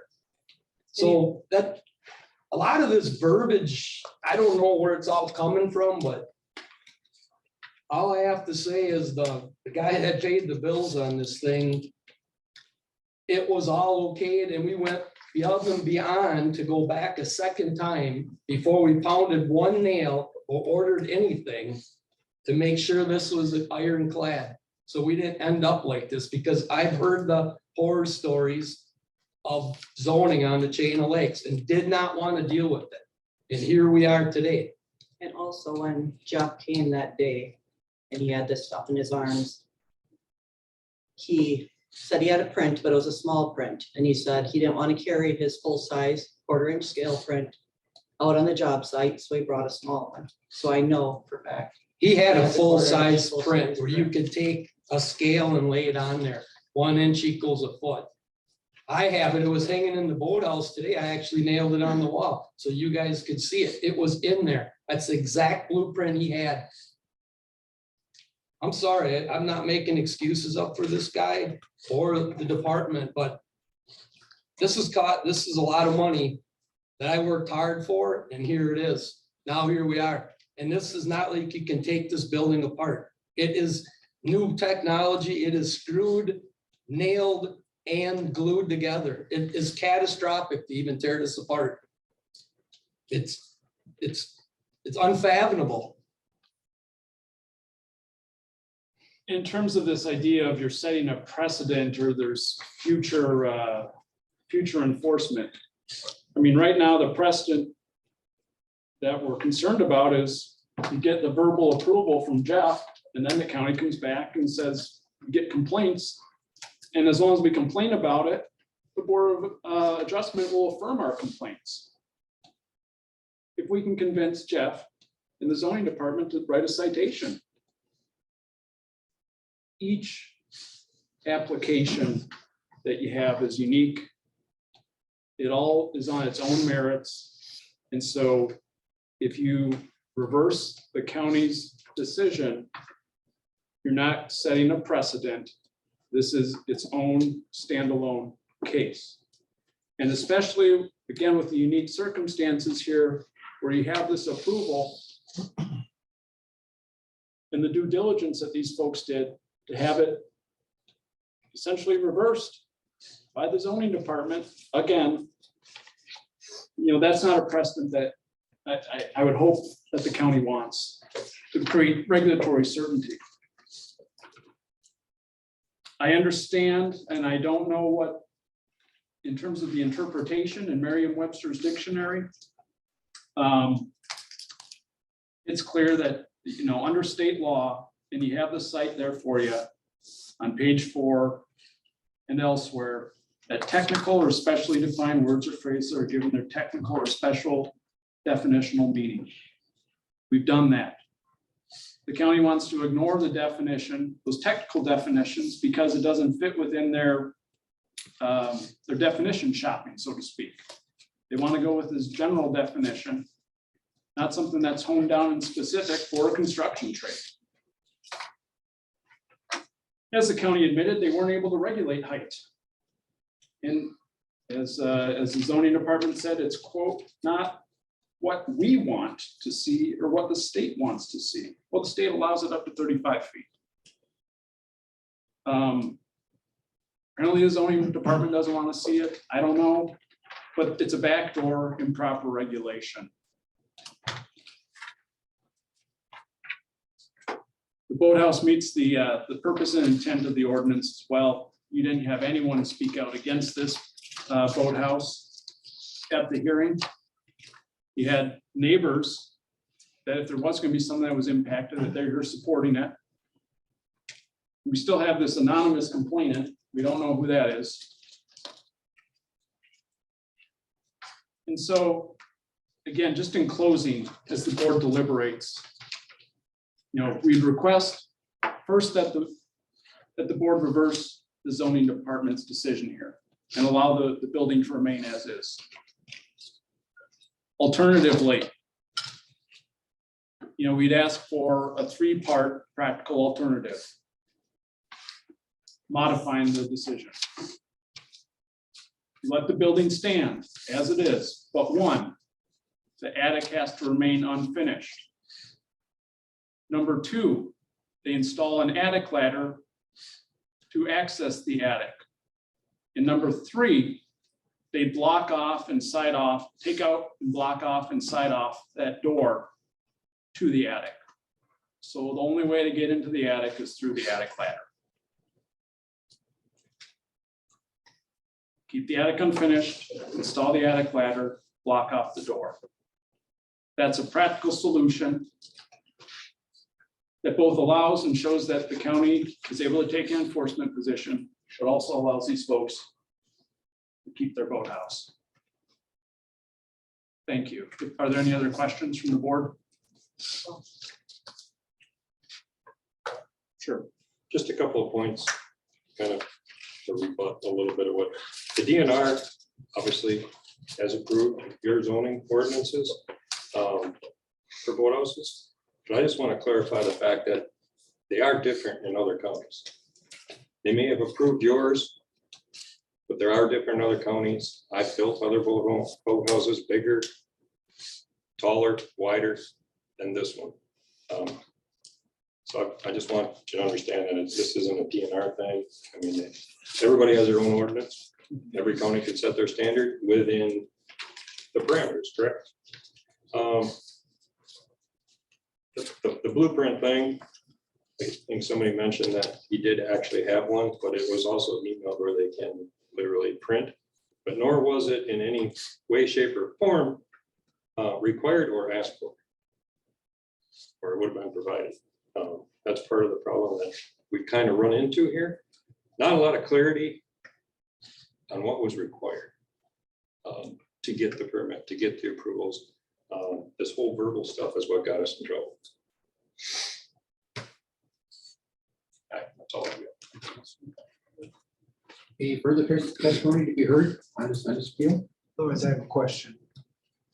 Yes. Help me with open trust, because I don't, as I look at that, I don't, and I'm at the bottom floor. I don't see an open trust. From down below, Right. you don't see it. Okay. When you were standing up above. So you're saying it's open trust, it's just not visible. Yes. From the up, looking up, from the attic, looking up, that's open truss. You could physically see those trusses, there's trusses up there. That's open truss. And I believe it's because there's nowhere it states that you have to be on the lower floor. And so, I understand. yeah. That's fine. Any further testimony? You heard on the appeal. Any further questions? The board wishes to ask.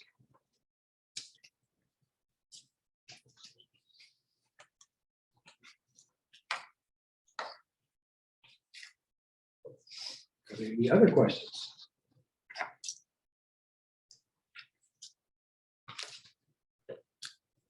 If not, the board will now deliberate and decide the matter without further ado.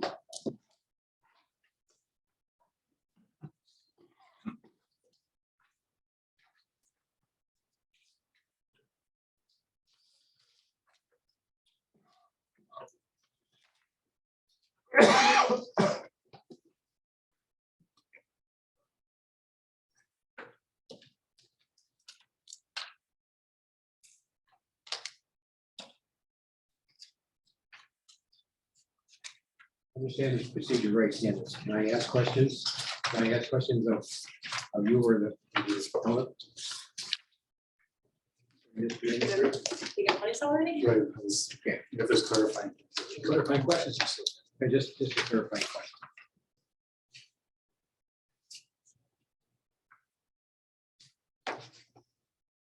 I guess what you're, I need to clarify what you're calling the second floor. Is the second floor a platform that's been put in there?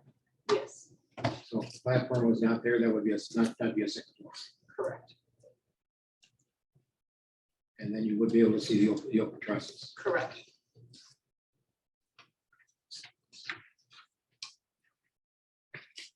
For me, it ends up being the height problem. I'm sorry? For me, it ends up being the height problem. Okay, I understand where you're coming from as far as the height is concerned. That they are about 14 feet from the floor to the eaves. You're measuring from the floor, top of the floor. typically we are measuring from the lowest exposed grade. So that would be on the outside of the structure. Okay, so that could be any measurement, really. It probably would have been, well, on the front side of the boathouse, the lake side of the boathouse, or there was technically a side that was still exposed towards the house. But we would be measuring from grade. Now, obviously their grade wasn't finished yet. Right. But that's where we would be measuring it from. So if they were 10 foot down, And a 3-foot cross wall was in there, and only 7 feet. Then you would count. We would not count a frost wall in our case. And I'm sorry, are you referring to? No, I'm just saying you said above ground, so I just want to make sure. On, 'Cause on some top of people will ground? put some kind of footing down and put the wall on top of there and backfill it. So does that count or does? You know, So- I guess not. Yeah, the backfilling is what brings that grade up, brings Up to that where we adjacent start grade. measuring. Correct. Now, Okay. if they had more of that exposed, let's say they didn't Mhm. backfill, then we would be measuring from Got it. the lower portion.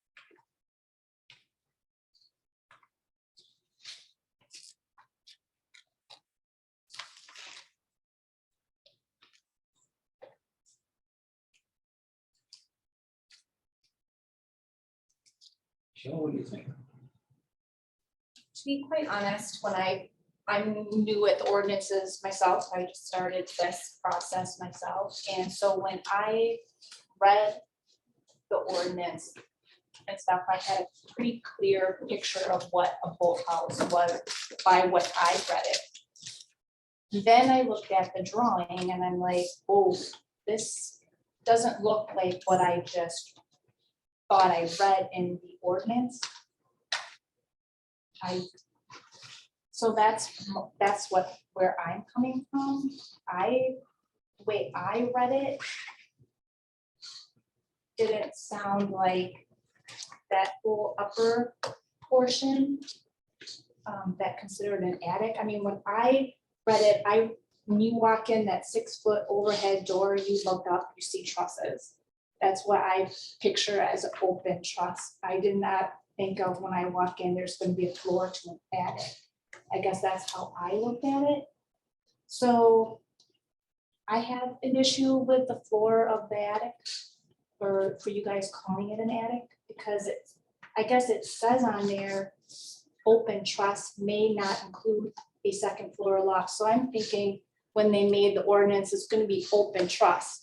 And then they put in may not include a second floor loft because they make sure to cover their whole basis is like, we do not want a second floor loft. So we're going to say open truss and we're going to say we do not include that.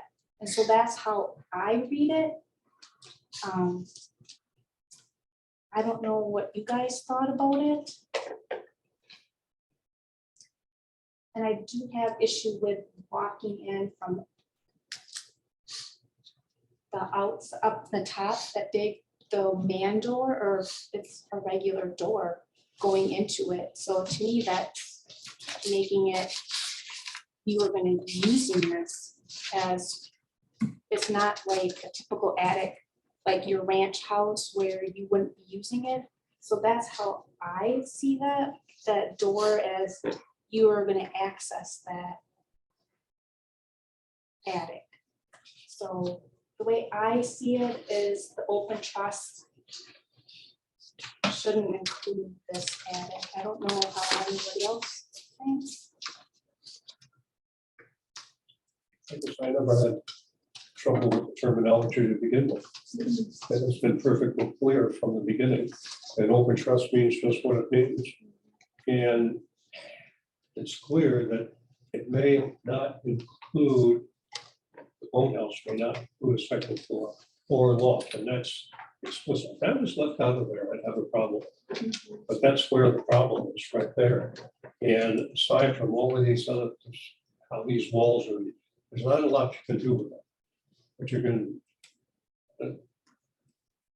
goes back to March, from what I can find here, that every time there was correspondence, and every time the permits were issued, those terms were used there. Boathouses shall not exceed 400 square feet in floor area. Now, how do you want to interpret that? That says the first floor, because it goes beyond that. You're talking about the trusses must be open trusses and may not include the second floor or loft. So you got that piece. I think that's resolved. That terminology is clear. It's been every correspondence that came from your office included those things of square footage and included the second floor and the open trusses. So that kind of takes it. Now, how do you fix it? Right? And it's unfortunately, I think there's a lot of either misrepresentation or misunderstanding. It could have been it's involved here somewhere along the line, but it's perfect. I think it's perfectly clear. If the people were to read that, the contractor has correspondence, and all the correspondence that was in there is the same thing. 400 square feet, sidewalls, and the boathouse, the open truss. That's the criteria that I see there. You know, there's some alternatives that can be satisfied. I think a floor problem, they could be remedied pretty easy. It's the height of the wall, it's the knee wall that we're having a problem with, right? Contractors, it's the knee wall, we have a problem. And floor can be removed, so you don't open truss. That's an easy fix. Not really. Well, it's a lot cheaper than tearing it down. The question is, what do we do about the knee wall? To get it back down, to 10 feet. Do you have a solution for it? Do you have a contractor have a solution for it? I've given it some thought, got some ideas. But to get it back down, to take the floor out would be a lot harder than getting the height back down. Or off the rafters? The floor is in between two walls. There's a 9'8" wall, Your sidewall. then there's a floor system sitting on it, and then the knee wall's on top of that. And then the roof system. Being an old shop teacher, I don't see the It's problem. not balloon framed. Huh? It's not what? It's not balloon Not framed. blueprint, So the floor deck is actually sitting on the first floor wall. So sitting on the concrete Yep. walls and then the stud frame wall facing the lake. So is That floor system is sitting on that so is there 5/8 plywood on the floor then, or 3/4. 3/4? You can't cut around it? Cut it out? You could remove the Why don't we remove it? if you want. So. So- That's good.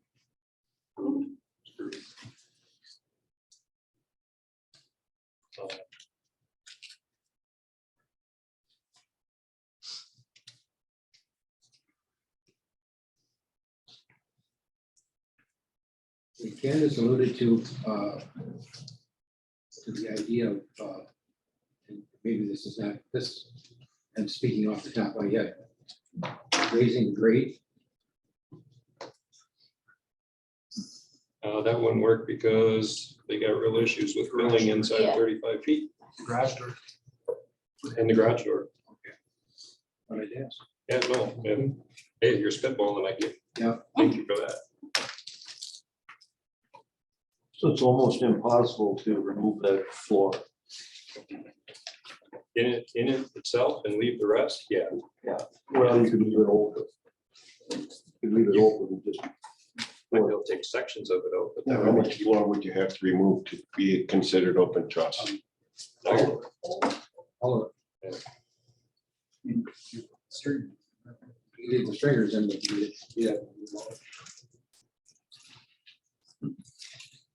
But we're still talking about the definition of open truss. It's an open truss system. It's not like it's got trusses run right to the floor. It's an open truss system. That's how builders, or you can order different, there's like 3 different open truss systems. That's Yeah. what it is. I mean, back- It doesn't say that. We're close to testimony, we closed for deliberation. Also, we could- Well, he asked us questions, Ryan. Yeah, I mean, just- we're responding to the chairman's Was it a question questions. directed towards Jerry? It's okay. I mean, Let's move forward. Okay, but yeah. Well, I'll tell you, you know, I don't live on the water, so when I think of a boathouse, I think of a house that you drive your boat into it. Well, that's not the case here, right? I mean, Your pontoon boat yeah, or your kayaks. whatever, you know, Paddle. so I have a new feeling for that. I think we all, you know, I guess, what do we agree on? I think we agree the footprint is 400 square feet. That's whether we got one story or two. Now, when I walked in there and I looked at and it was down below, and I looked up and I saw the floor. I wasn't that concerned until I walked up on top and saw that, well, there's a regular door that goes right into this floor. So in my view, there's a second floor there. Okay, I don't think there's any getting around that. Now, we talk about precedents and all this stuff. One says we're setting one, the other one says, no, you're not. And the guy that says you're not will be here next week with somebody else saying, remember last week when you said that, you know? So, you know, we are somewhat doing that with this.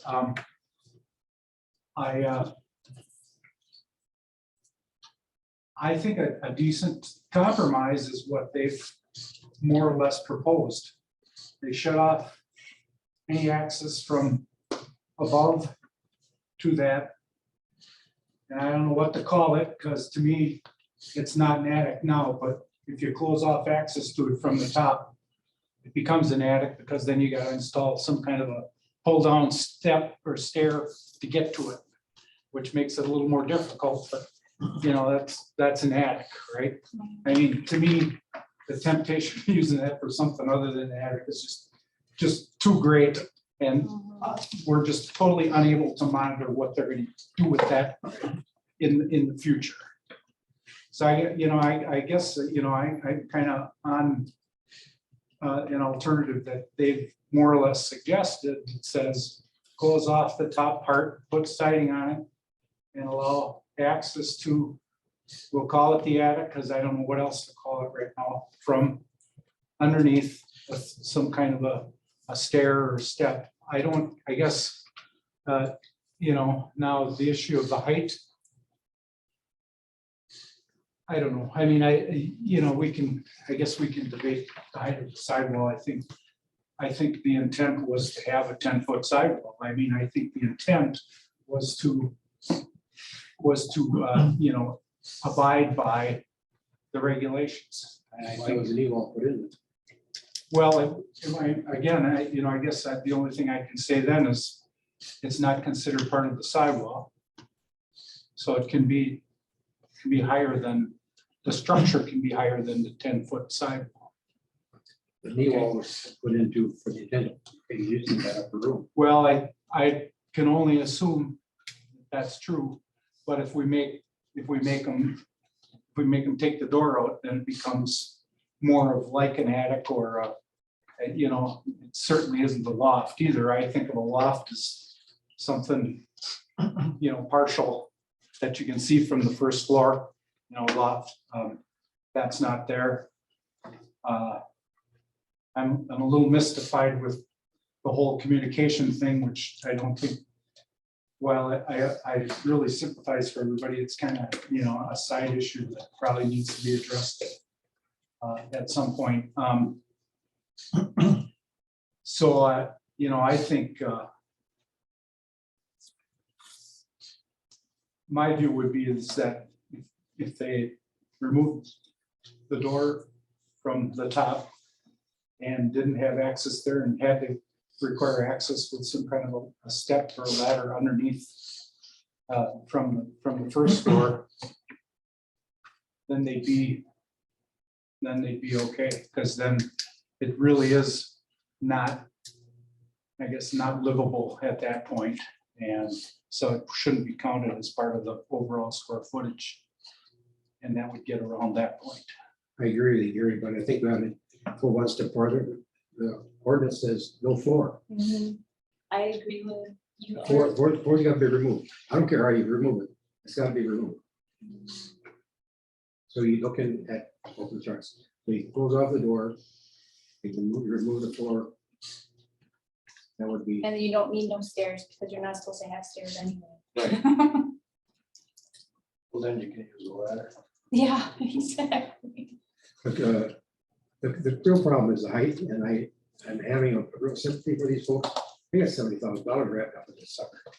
And, question is, would they tear down? I think that's for an additional 4 feet.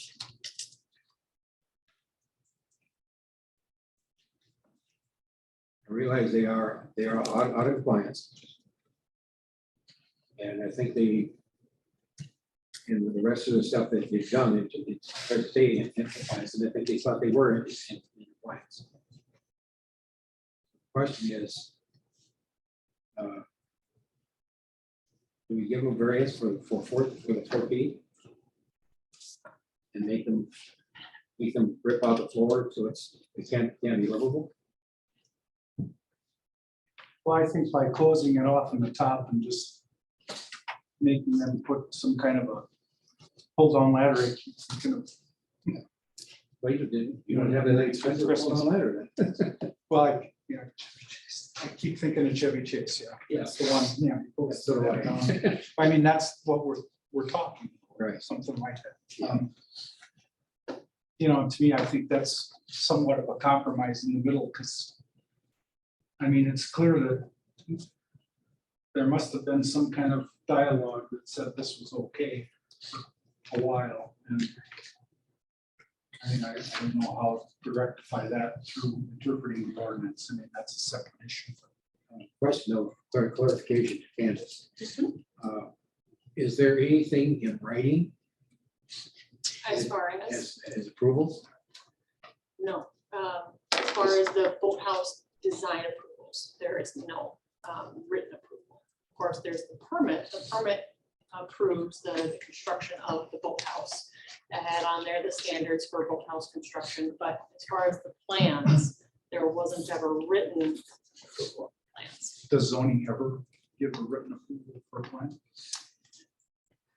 Hard to say. Most of the time, we bank on our conditions that we've established on the permit.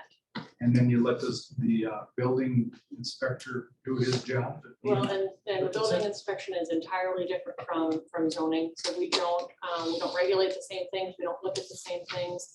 We don't generally do multiple inspections like a building inspector will do. That's because they're required to. They're required to look at the footings, they're required to look at, those types of construction. Our basis, we do typically do a footings inspection, but we didn't get called out on one, as best to my knowledge. But then we do a post-construction inspection. Those are generally the inspections that we do throughout a permit process. So is that what this was post-construction inspection? I would probably call it more of a complaint verification than post-construction, because the project was not done. The house wasn't done, the garage wasn't done, the driveway wasn't done. All of those are part of the permit. So generally speaking, we wouldn't have done an inspection at that time. So you wait until it's completely done before you do the inspection? We typically do a footing inspection, which relies upon them calling us. But then after that, it goes all the way until it's done. Okay.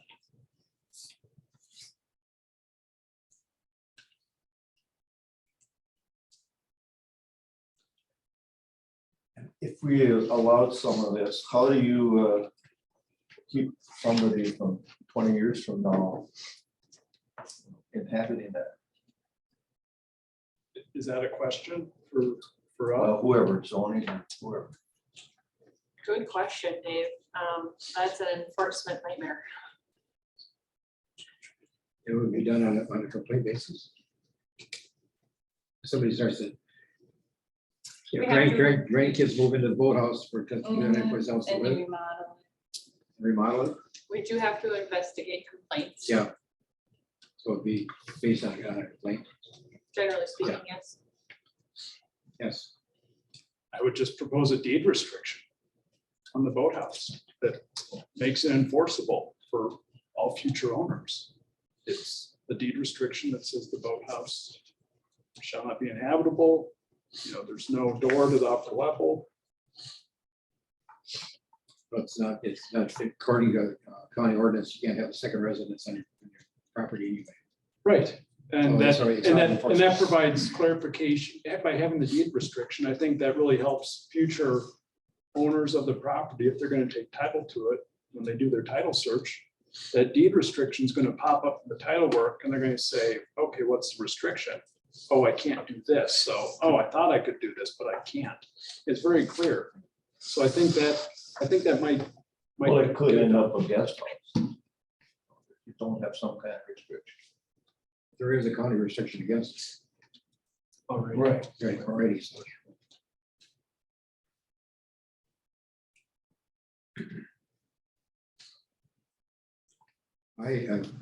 My opinion is that floor's gotta be, floor has to be, doors gotta be closed up.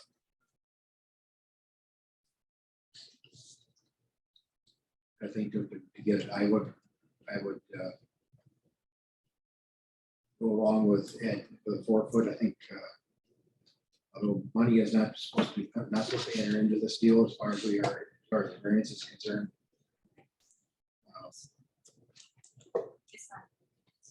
It's not for us to determine the cost value of this. Problem is, are they within the ordinance rules? And the question was, to me, it is, if it was looked at and approved, well, I have a problem with that. And it's not worth the argument. Going to court. We're kind of having a hard time hearing you, I'm sorry. Oh, I'm just saying it's for 4 feet, I'm not having a hard time going to court for 4 feet.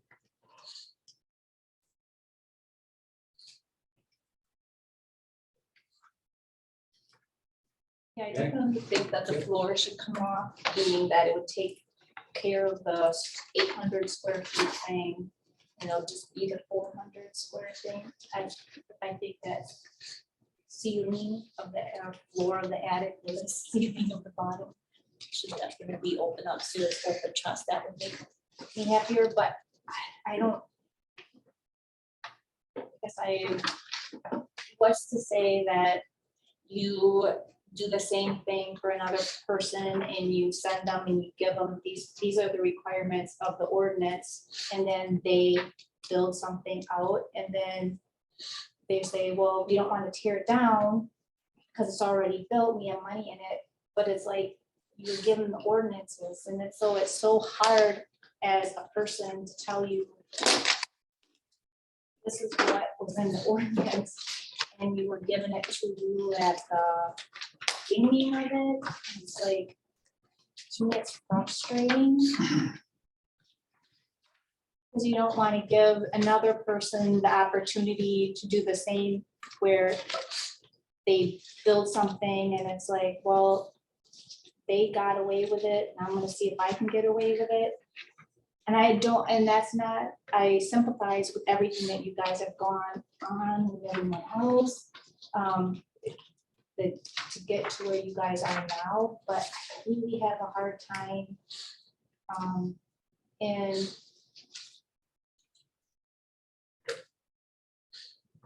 giving modifications. I definitely, if we did modifications, I would definitely say the upper door would have to come off and the floor would have to come out of the attic. Removing the needle. I'd like to see that too. But I don't know if the majority of us are gonna want to do that. I hate to be brutal, but really honest.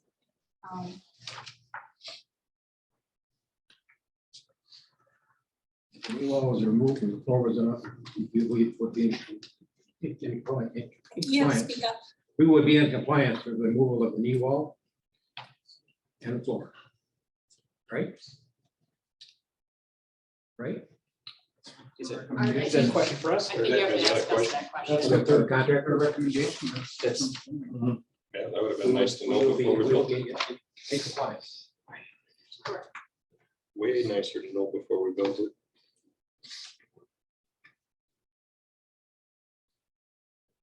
I know that is possible. You can jack the roof up, take the knee wall up, drop it back down. Sure. Seems expensive. Be very, very expensive. That's it. I'm really my problem. It was built wrong to start with. That's not my problem.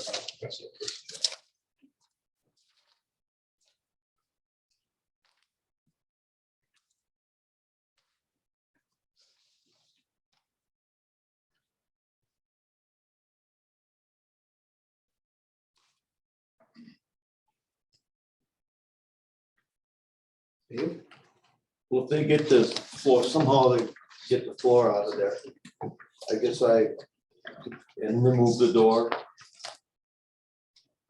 could probably go along, but even that's gonna be a tough job.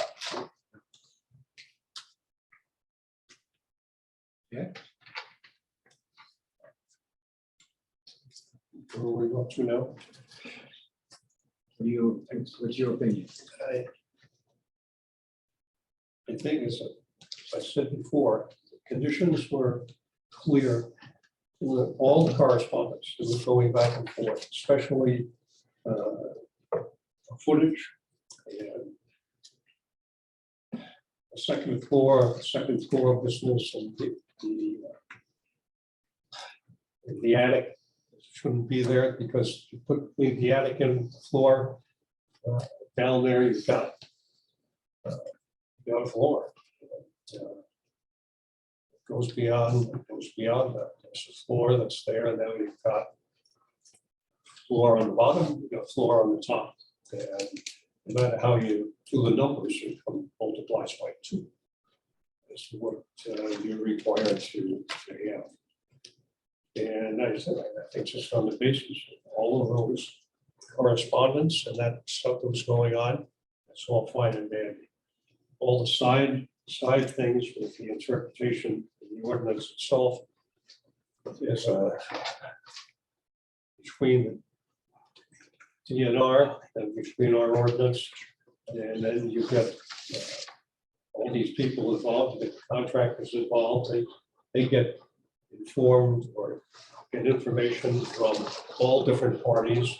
Go ahead and do it. Somebody signs off on it, they go and learn a mess. And it's got to be cleaned up to some degree. I feel strongly that one side that we have a structure that's up and it's there. Where were the inspectors before that the construction started? Somebody had to realize that there was more going up there than just a shell with nothing in it. Yeah. Plus the size of it, yeah, that's small material. That fits within the scope of the ordinances. But I just have a problem with it. And, I have a problem with people that have the responsibility for inspections, don't do their inspections. And now we have John Q that has to live with consequences of doing that. And on the other side of the coin, there's no responsibility there. But if they had questions, they should have asked before they went ahead and did that.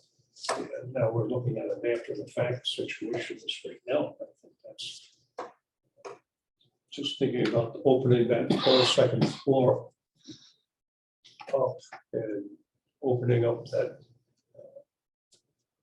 whole business up there is crazy. Doesn't look like it's going to work very well to be able to do that. So that's, I feel sorry, I feel sorry for the applicant, but the same token, I also have to say, maybe extend apologies to you folks for perceived to have been misinformation and so forth. dangerous, very dangerous situation we're getting into. We've got the DNR on one side, doing things, I understand this and this stuff that's happened with the DNR in terms of shoreline operations. And it's gonna get worse before it gets better.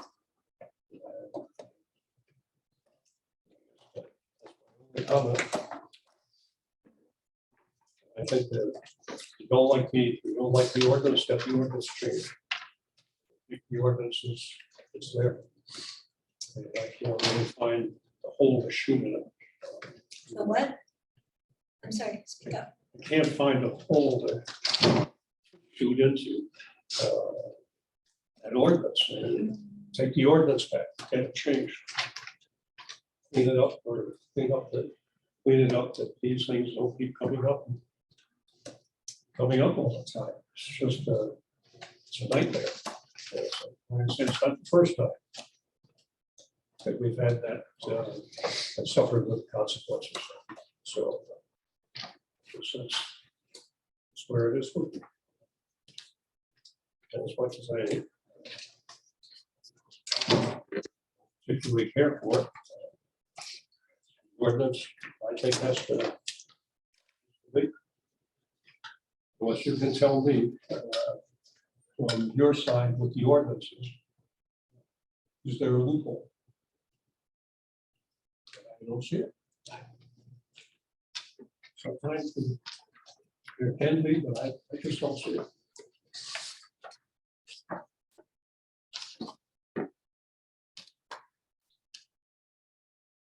Your motion. We affirm.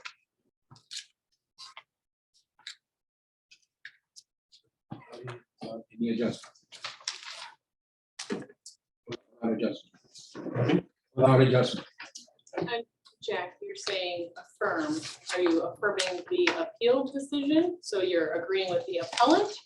Or are you counting? Oh, right. I'm sorry, I'm just referring to the decision-making worksheet, so. Move me terms, I'm sorry.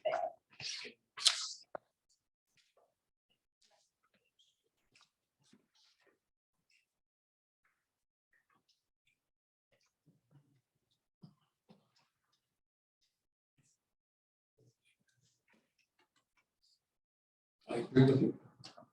Agree with the county's position. Making that motion. Make that a motion. Do I hear a second? I'll second it. We'll do it by vote. Yes. Just verbal.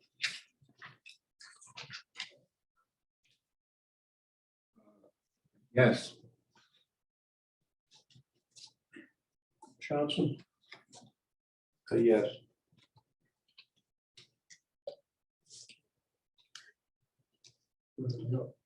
Well, Barry?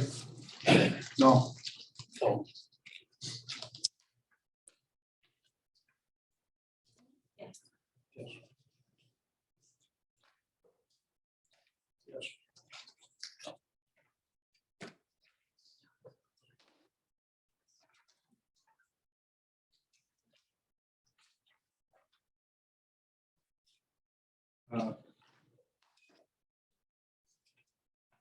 The motion to close the public hearing. Okay, just clarifying, just a question, in Yes. terms of what you just affirmed, in terms of you're saying that it is in fact greater than, there's agreeing with our position in whole. Yes. Okay, without modification. Your motion to close the public hearing.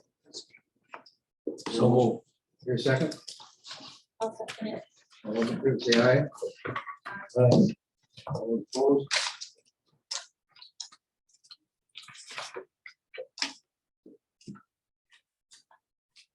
Next step is Schwartz.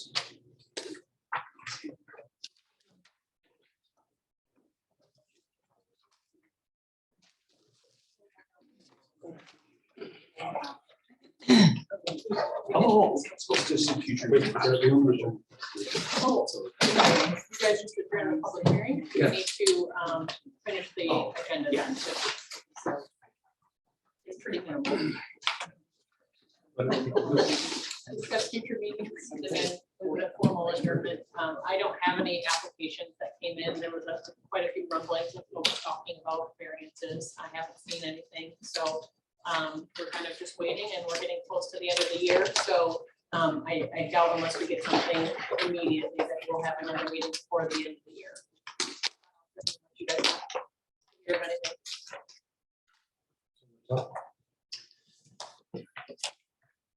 I think we're just looking for an adjournment of the meeting. Motion to adjourn. Your second? Second. All in favor, say aye. Aye.